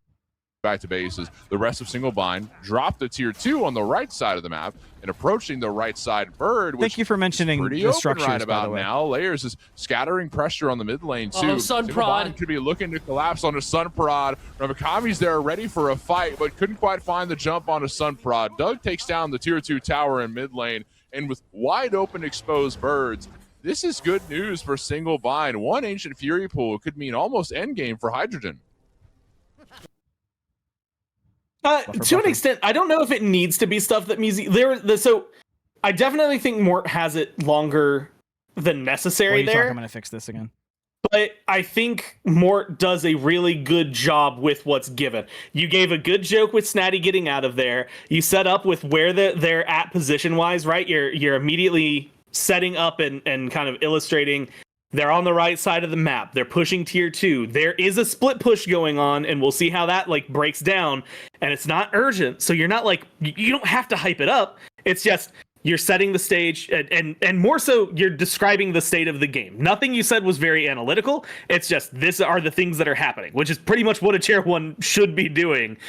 And then there's a moment where Musi pops off, mentions Sunprod going in, gives you a place to focus in on. Because now it's not just here's team location, here's where we are on the map. It's here's where the action is actually happening. Then you could probably get out a little sooner after that. Give yourself a moment to breathe and make Musi talk about whatever the hell Musi wants to talk about here. Power in mid lane, and with wide open exposed birds, this is good news for single bind. One Ancient Fury pool could mean almost endgame for Hydrogen. Yeah, all the birds are exposed. Ancient Gold Fury would be a great pickup here for single bind. Plus, they have been begging for that third Gold Fury pip ever since Sunprod took it away from them initially. Yeah, I know. With Fire Giant in hand, though, hopefully, nobody actually tries to stop them. This go around. Hydrogen Bomb won one game previous. Now looks like they might get robbed of their second game and have to take it all the way to 3. But this tier 1 stuff. It's not to say that it's. I feel like I was just gonna say, are we hunting for something to say here, Musi, or are you trying to? It sounds like you're actively thinking and you're looking and you're like, I'll say this thing while I'm looking for what I want to talk about. I think that's kind of what's going on, but also I had a lot of like big picture story stuff in my head that day where I'm trying to like paint a bigger picture. Mm-hmm. Although I think I have better context of where my picture is supposed to be this go around. Yeah. Yeah, the story outside of the game is more for like play by play. The story inside of the game is where I'm really focused on. I would say yes, but the general thing, I think a chair 2 is allowed to describe some bigger picture stuff as long as you can relate it directly to what's going on. You know what I mean? Like, if you can make it immediately relevant and not just, hey, I'm trying to set up a pillar, that kind of makes the big difference. Like, if you're talking about, like, Hydrogen Bomb, they won the last game, and it looks like this one's going pretty rough. I mean, let's look at, like, some slash lines, where they are gold-wise. Well, don't do gold. Hold on. That's tier 1. But, like, being able to bring it into what they're doing right now. Like, why are they behind? What did they do in game 1 that was really good that's not happening here? Being able to take the big picture story that you mentioned and make it relevant to what is happening now is the difference between, I think, what the Chair 1 does and the Chair 2 does with the storyline. Because Chair 1, you're painting the big picture so people understand the grand scheme of the tournament. What is the weight? What is going on? Where are we going? Like, you're kind of driving the car. You are taking, the snapshot saying, hey, in the big picture, this was one of the things that was mentioned, and then zooming in real hard to say, this is why it is super relevant to the point I'm making. Mm-hmm. And so being able to take Hydrogen Bomb winning game 1, and then, again, covering what's gone wrong, and how can they right the ship. Like, make the game interesting still. It's not over yet. Hydrogen Bomb could win this. Is it going to be easy? God, no. But they need to be able to win. Yeah. And so, like being able to, it's so much easier when you're watching it back than it is when you're there in the moment. But being able to then say, you know what? And like, there's 6,000 gold down, but we're pretty late in the game, 31 minutes. Everyone's got good experience. And you can look at the builds and start talking about some items. And then, and we're getting late BAME. And, really, I think the target's going to be team relics too, by blah, the way. blah, blah. That's a big thing I was just thinking of. Is Yeah, I haven't really mentioned the like team shell, the team beads. Those are big. there's a lot like that. Also, another thing kind of worth keeping in mind, new items, right? Like I know we're in finals and you probably have already said this throughout the day, but you're going to repeat yourself anyway, inherently. There's a new item picked up by the E-set that has relevancy into single bind because of all the attack speed. You could talk about mid-guard, bring it up. You could talk about bombs and pocket. I know that was like that was always something that Trelly said before every Fire Giant for the entirety of casting with Trelly was, there's this many pyro bombs in play. There's this many shells in play. Sometimes it almost felt like in a good way where he was like, Anthony, you listen. This is for you. There is these things in play for Fire Giants. Like sitting a child down and being like, so here's what's important, sweetie. Yeah. You need to know beads are up. Yeah, exactly. There's a lot we can break down here. Like Screeching Gargoyle is down for this fight. There's a lot of things that I think. It's funny, I think a Musi VOD reviewing his gameplay would probably notice a lot of these things here. Like, I wish we would have gone on a roar. His Gargoyle was down and his Hexstone were down, just for example's sake. Could have That's even the kind of looped stuff back that you around, can talk about there. hit the hammer on the head for the Aladdin and the Jabberwocky that we were gassing up early game. Like, all right, well, it is that 28-minute mark for these characters. Very true. Guess what? They are one-shotting people. Isn't that nuts? Like, yeah, because we kind of had our third comeback point when the Aladdin used the immortality to get the fire, or not to get the fire, but to like set up the fight. But I still wouldn't hate like a true final callback when it does matter. Yeah. Oh, also Medusa has dagger, and I don't know if we talked about. Maybe we did, but I'm not sure. And Doug having dagger is always really scary. So I like pointing that one out in particular because I feel like that dude's got some of the nastiest dagger usage of like anybody. Right? There's always opportunities to make plays. Looking at Hydrogen here, Deathbringer's online for the on her now. So give her a second. Big damage spike. If they're able to connect with some damage, looks like you could find a roar. Sorry. City Torment doesn't pull, unfortunately. Aurora looking to set up the team, but couldn't quite find the pull. That's fine. I think a big thing to remember here is that there's not a lot of CDR for Aurora's build. These abilities that he's casting mean a lot. Okay. You've got to hit it right the first time or second time. There's a... it's important that you connect with these. So it is what it is. But Aurora will have that ult up, sooner if you than later. swap what you said and what Mort said, holy crap, around the jungle. They have the Fire Giant still. It's up for another minute. They could go for Ancient Fury.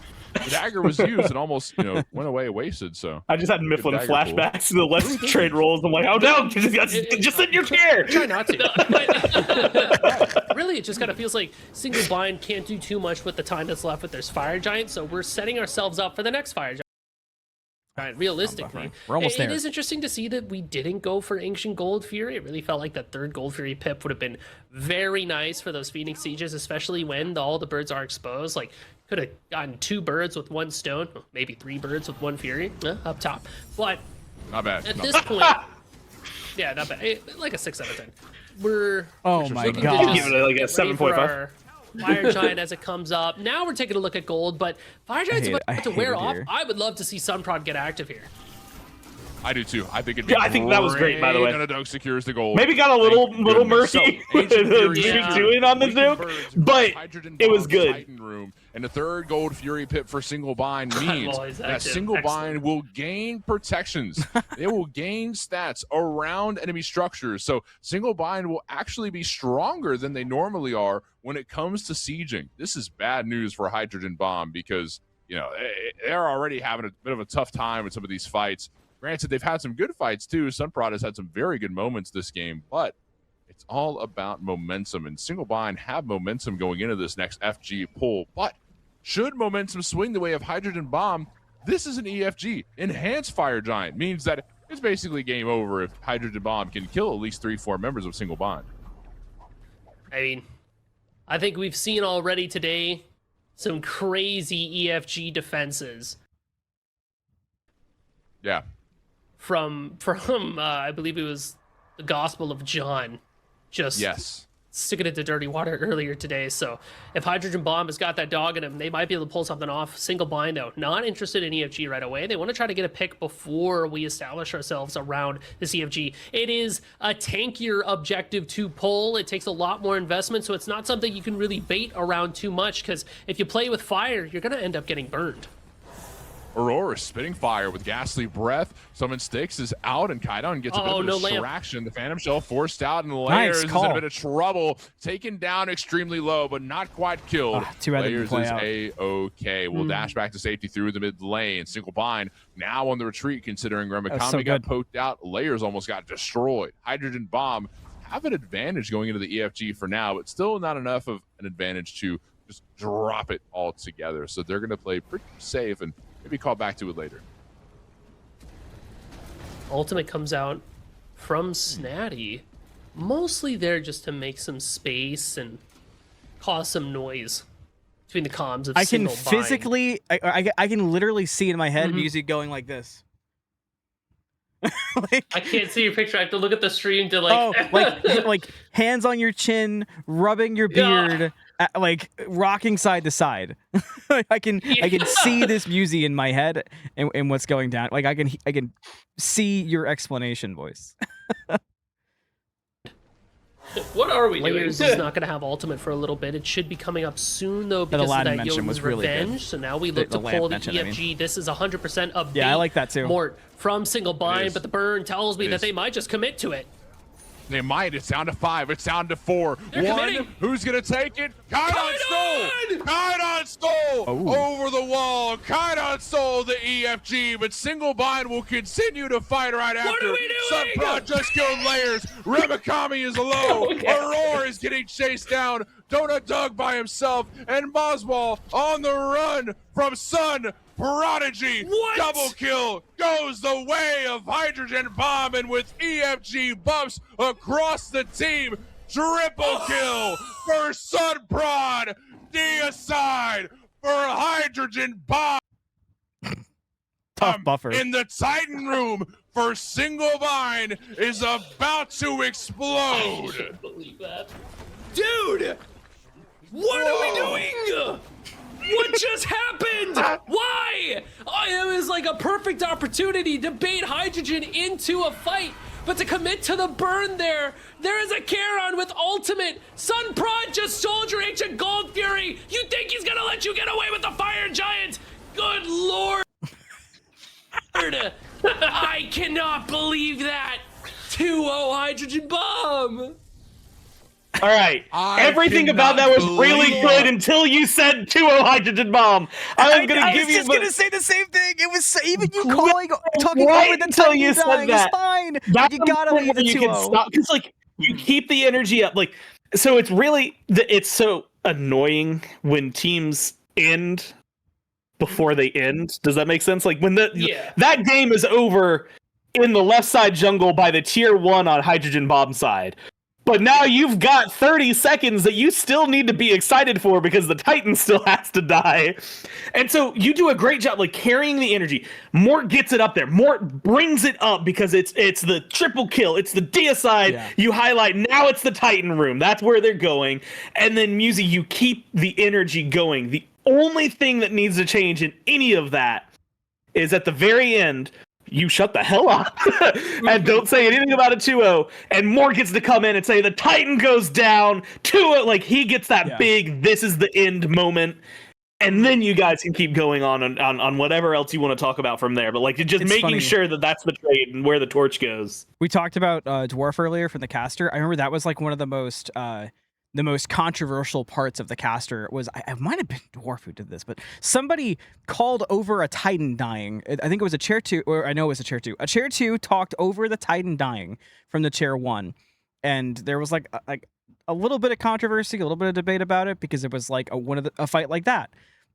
Like Gore said, it's so good. Just even though you can talk over the Titan dying, because obviously if the respawns are 15 seconds and the Titan is dead, it doesn't there's no point in you calling that, but still let Mort put the cherry on top himself. You can set up all the icing because we're that deep, but Mort's gotta be the one to clean it up and actually say not just for voice reasons, but for just keeping it clean and tidy. He's the one, you said it earlier, putting the bow on it. Everything else though was so good. Mort, your end call was really good. I think the only thing, and I think this got mentioned in chat a little bit, I'm a little bit of... I don't say ability names as much as most casters who make it far do. Shout out D'Lo. Shout out JMac, by the way. Yeah. Hey, fun fact. All right, again, behind the scenes, there's a point we took a Smite quiz. Me, Aggro, JMac, I want to say Trelly, Mifflin, Dave. Yeah, I've heard this. JMac won. That's correct. Yeah. JMac, he answered. He had the best score on the quiz for Smite because bro just knew so damn much about the game. It's insane. Steel Trap for names. I can't remember any of them. Yeah.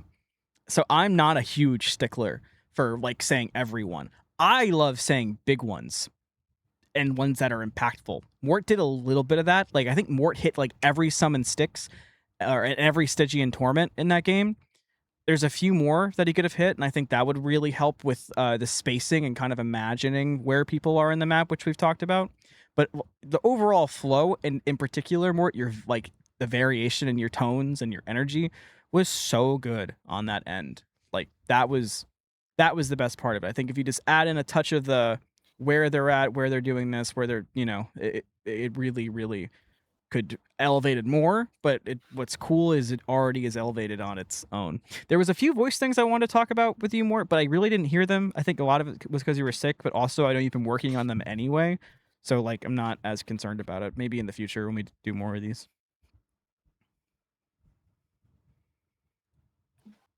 What's the end? Like I feel like that's important. I cannot believe what we just witnessed. What looked like a decisive victory for single bind.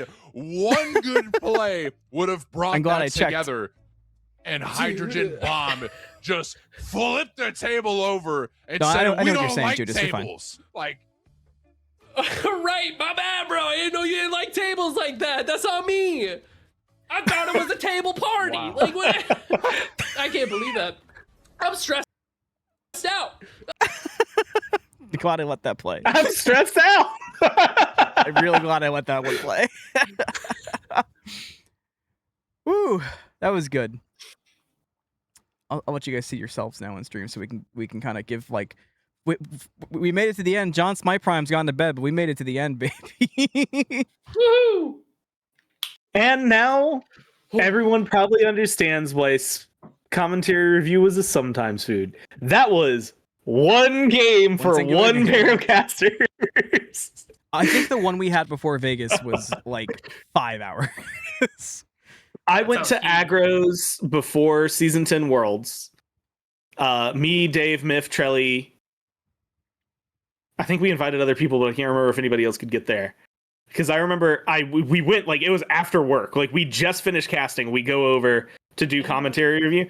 I was there much later than it maybe was advisable, because we were just... Sometimes you just got to yap about the game. And me. I agree. Inbounds, you guys have a great personality for casting. I think so, too. And you're getting...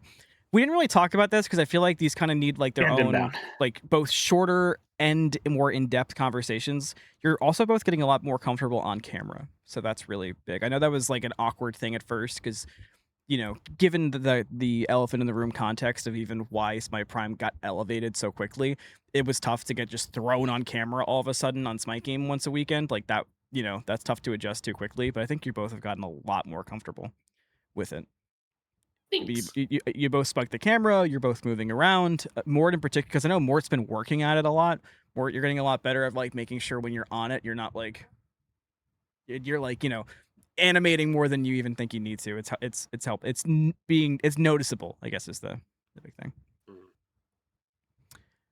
How do you both feel? I have a lot of push-ups to do. There are so many push-ups that I have to do. I think I got mixed up. I don't know. I flip back and forth between holding for too long and then not holding long enough. And I think I'm in my not holding long enough phase. So I just gotta like think hold up. We gotta we gotta swap. Yeah. It's like I feel like you've gotten that feedback a lot, you know what I mean? Like obviously every time you do VOD review, I do VOD review with you because we're casting a lot majority of the time, and I feel like you got that a lot. In the beginning was like, you hold the mic too much, like blah blah, and then Hindu would tell us like, more, you've got to talk more, and then like now we're in like the opposite situation, you know what I mean? So we have to find like that middle ground. Yeah, and that will overcorrecting, happen exactly, on yeah. repeat on a loop for as long as you cast. I fear. Yay! You Woohoo! We're doing it. The overcorrect one way to go back the other way to clean up one thing just to mess up another. Like mine was like my biggest issue was absolutely the like drowning my tier 2 and answering the questions I was asking them, and then my solution became like throwing the microphone back at them after fights and never asking another question again. So then I got once SMITE Prime started up, I had to adjust and be like, okay, wait, Musi and Book, and I think I only did one cast of Blaze. Like they kind of need these questions for me. They need a little bit of like me like bearing the lead slightly compared to before and having to adjust back to it. And now like that you guys are more comfortable, I can kind of go back to the like, okay, I'm out. This is all you. Like I don't want to step on your toes. It's always gonna, the pendulum swings one way just to come back another. And also, and this is just gonna be true, I think, of anything that is a like casting at the end of the day is, you know, it's a performance. It's like when you're playing music. I've been playing bagpipes for 25 years. I have played by the way. Scotland the Brave more times than I've maybe said my own name in my lifetime, right? Even introducing my, like, things like that. But like, sometimes you're gonna play it real good. Sometimes you're gonna play this song you played 1,000 times terribly. It's just sometimes like you never know what you're gonna get on the day. Sometimes there's a mental block that you don't even realize. Like you could be feeling great, but then there's just something that's slightly off and you don't really know what. And then now that you feel slightly off and you think something's slightly off, now you're suddenly really off, and like it kind of, you know, can spiral. And then sometimes you're having a really bad day, but then you get like a good 5 minutes and you're like, damn, wait a minute.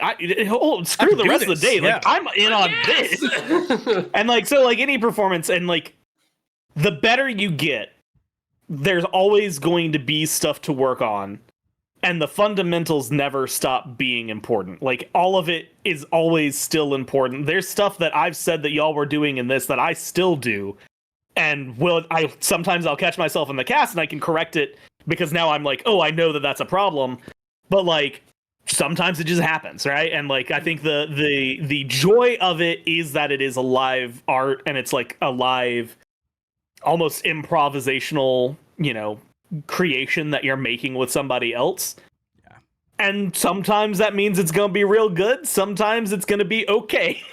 Like, and sometimes you're gonna, you know what, you're gonna go through 12 hours of a Challenger Cup day and you're just happy that you made it through the whole thing. Like there's gonna be a couple of moments where you get a little bit of everything. It's really fun. And then also, yeah, as Inbound just said, there are gonna be people who just hate you for you. There was one guy who, like, they told me they didn't like my casting.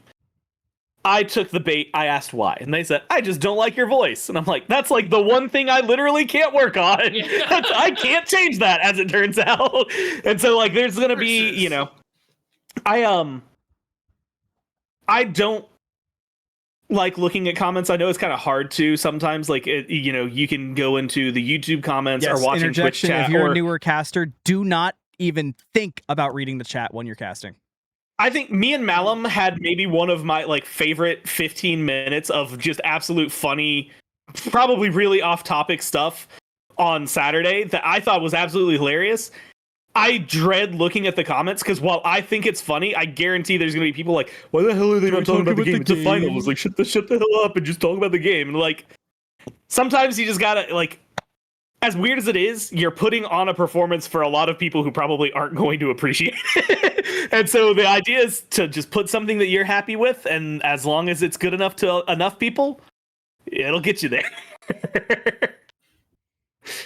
I remember, but also, your name was Butt Lovers. I'm gonna make jokes, bro. Come on. Yeah.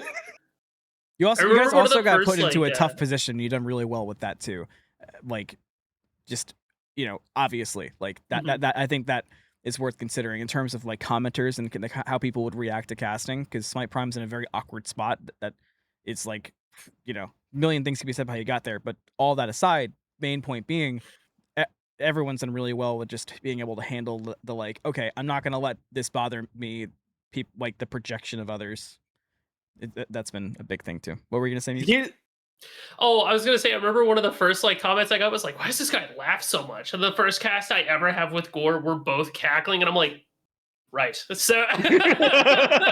the Right. other half of it. Another good reason, this is just general life advice. You're always going to remember the negative stuff way more than you remember the positive stuff. I can remember people who did not like my Paladins cast. There was a guy, his name was Cool Guy Ian. I'm calling him out because he doesn't watch content anymore. He watched Paladins. It was me and Dave. We had been doing it for a year and a half at this point. Let me rephrase that. I had been doing it for over a year and a half at that point. Dave had been doing it for like 8 months. We're going to do the World Championship Finals. We already knew we were doing the World Championship Finals.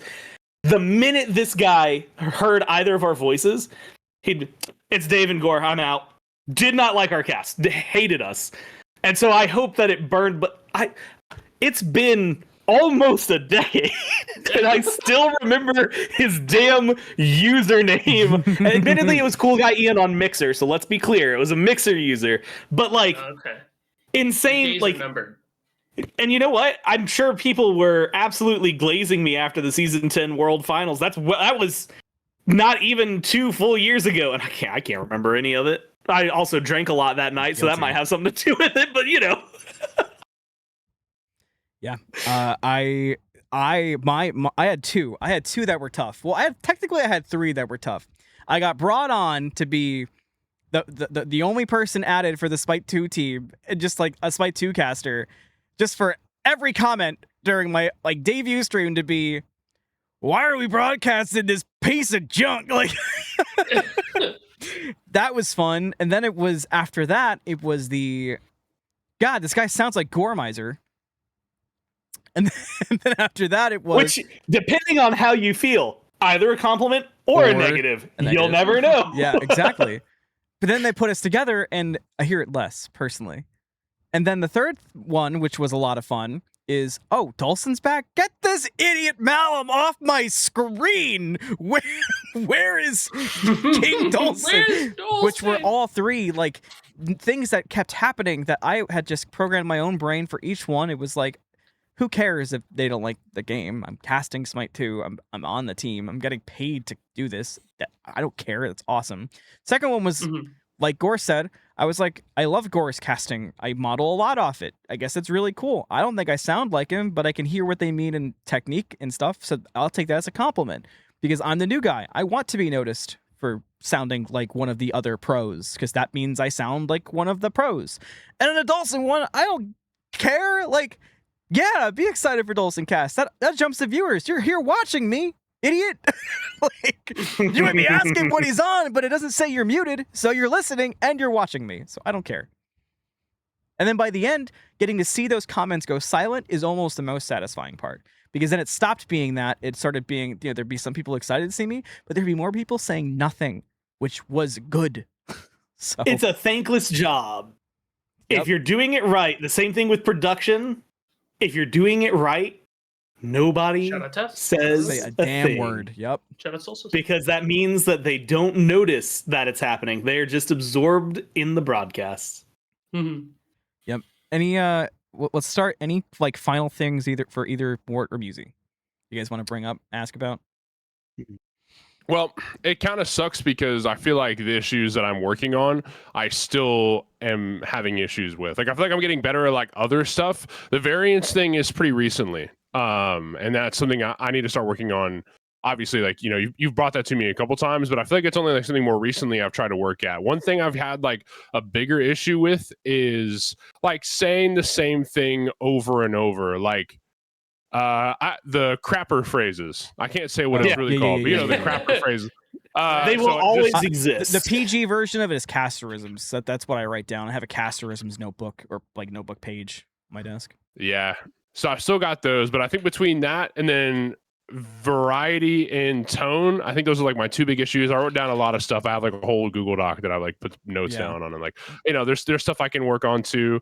Getting out faster is like another big thing. That's like, I feel like you didn't do it this game at times. all, by the way, because one thing I was totally prepared to call you out on and almost be a little bit like, Mort, you got to fix this, is you repeating what Musi said back when you first pick up the microphone, and I didn't really hear that in this cast, so that's awesome, because that was like the only thing that I was like, that's a thing that's got to be worked on, because an easy habit because you say it in conversations where they say something and go, oh yeah, this thing that does the thing, right. But casting it doesn't sound the best because it makes it sound like you didn't listen. But like I said, it wasn't in this cast like at all. Like I didn't hear you do it, so I didn't bring it up. So I did it in another game. I just chose for us to not watch it. I let Mort pick the game. Oh, Pick the I good love one. that from Inbound. Never lose your personality for perfection. You'll never reach it, and you'll get boring. 100%. Yeah, it's more interesting to be you than it is to be a good commentator. Like, and this actually, I've learned that when I get better at things, I become a very big snob. When I am listening to, I'm going to call out the ESPN team because like their NHL broadcasts are just so damn bad. They're just so boring to listen to, and it is like there's a little bit of everything. I think like it could have some more personality, but like the fact that like the two of you, like, first off, you've done a lot together, so like you're comfortable with each other, but like you're willing to let the jokes go, you're willing to like be cringe. I hate the term, like there's definitely things that are cringe, but like people used it and like kind of like to create like a shell, but like just be you, bro. Like, you know, and the people who like you will like you, and the people who don't can, you know, go fuck themselves. Period. Bleep that out. Yeah, there's a true. beep somewhere.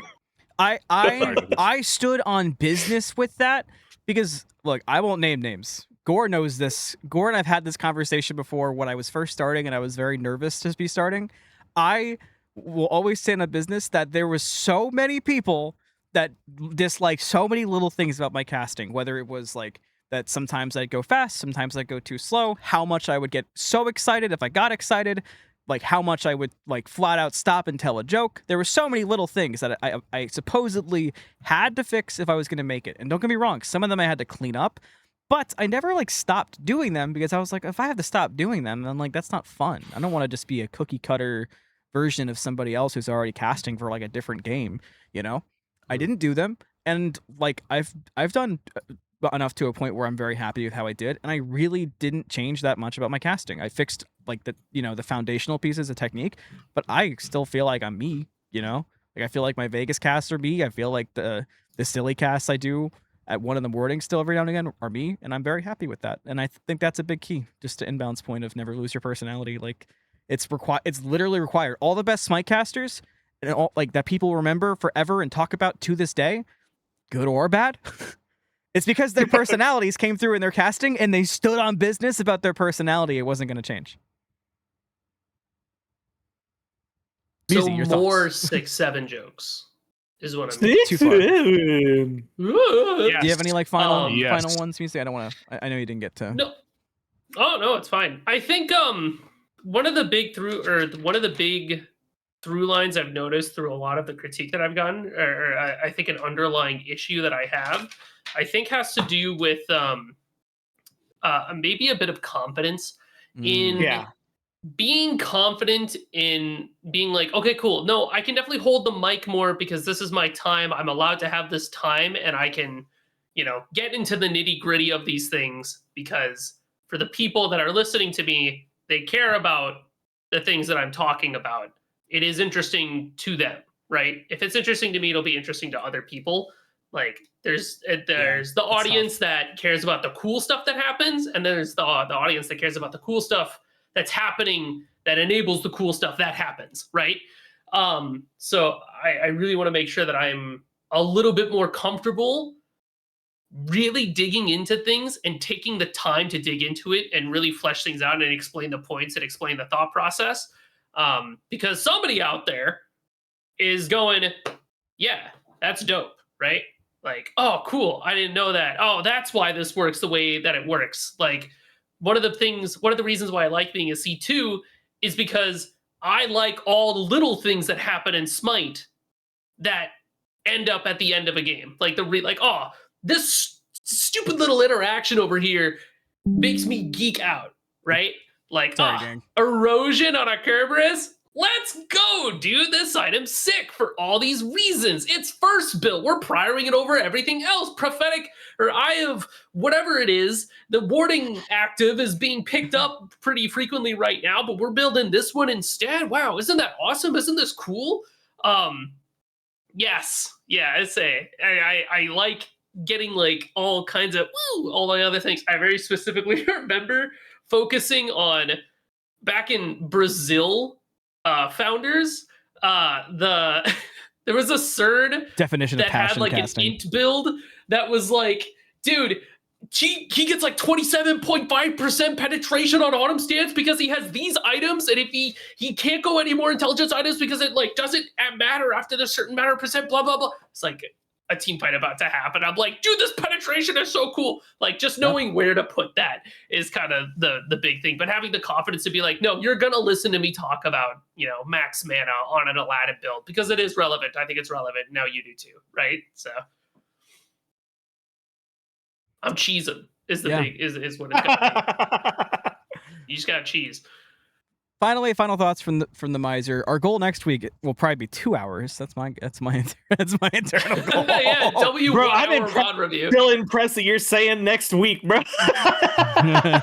Well, it might work out since there hasn't been like any difference in casters yet until we can get D'Lo and Spirited Book in the torture chamber. The I don't know. The biggest thing is like recognize that any feedback that comes through is not a like there's some things of a hey, you know what, work on this, but like there's always going to be like the small, like again, the details that you're in the middle of where you can, oh, I need to grab this, or oh, I need to work on that. And sometimes again, the same things that you fixed 1,000 times are going to crop up and you're going to be like, damn it, I did it again. Mm-hmm. At the end of the day, as long as you are, and this is how I like to try and live myself with products, anything that I put out, whether it's a cast or if it's like music or a video or whatever, as long as you are happy to say, I did that, if you can go back and then watch it later and you're like, damn, I sucked, that means you grew. That means you did a lot in the meantime. And you just gotta keep on keeping on. I actually like that cast was very good. The fact that Morty was sick and slammed that as well as you did, like, is insane to me. So impressive. I think the two of you work incredibly well together. Like, there was a lot there that was like just nothing but positives, and that's why it's like, okay, cool. That's when you notice that, hey, I kept doing X, and now I feel like I do X too much.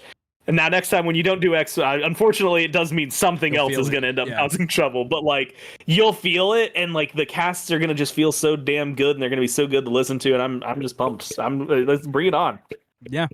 That is the goal at the end of the day, and that's why we're doing these. If you liked them, let Jithin's John SMITE Prime know that you liked us doing these casting reviews. The goal is once a week. We'll see about that one, but we'll have more coming forward, whether you're a new caster who learned something today, a player who got some understanding, or just somebody who likes a bit of a peek behind the curtain. Thanks for watching, and let us know if you enjoyed it. And check out all the things SMITE Prime every Saturday at noon on twitch.tv/SmiteGame, plus a little bit of Sundays now, early in the morning, 9 a.m.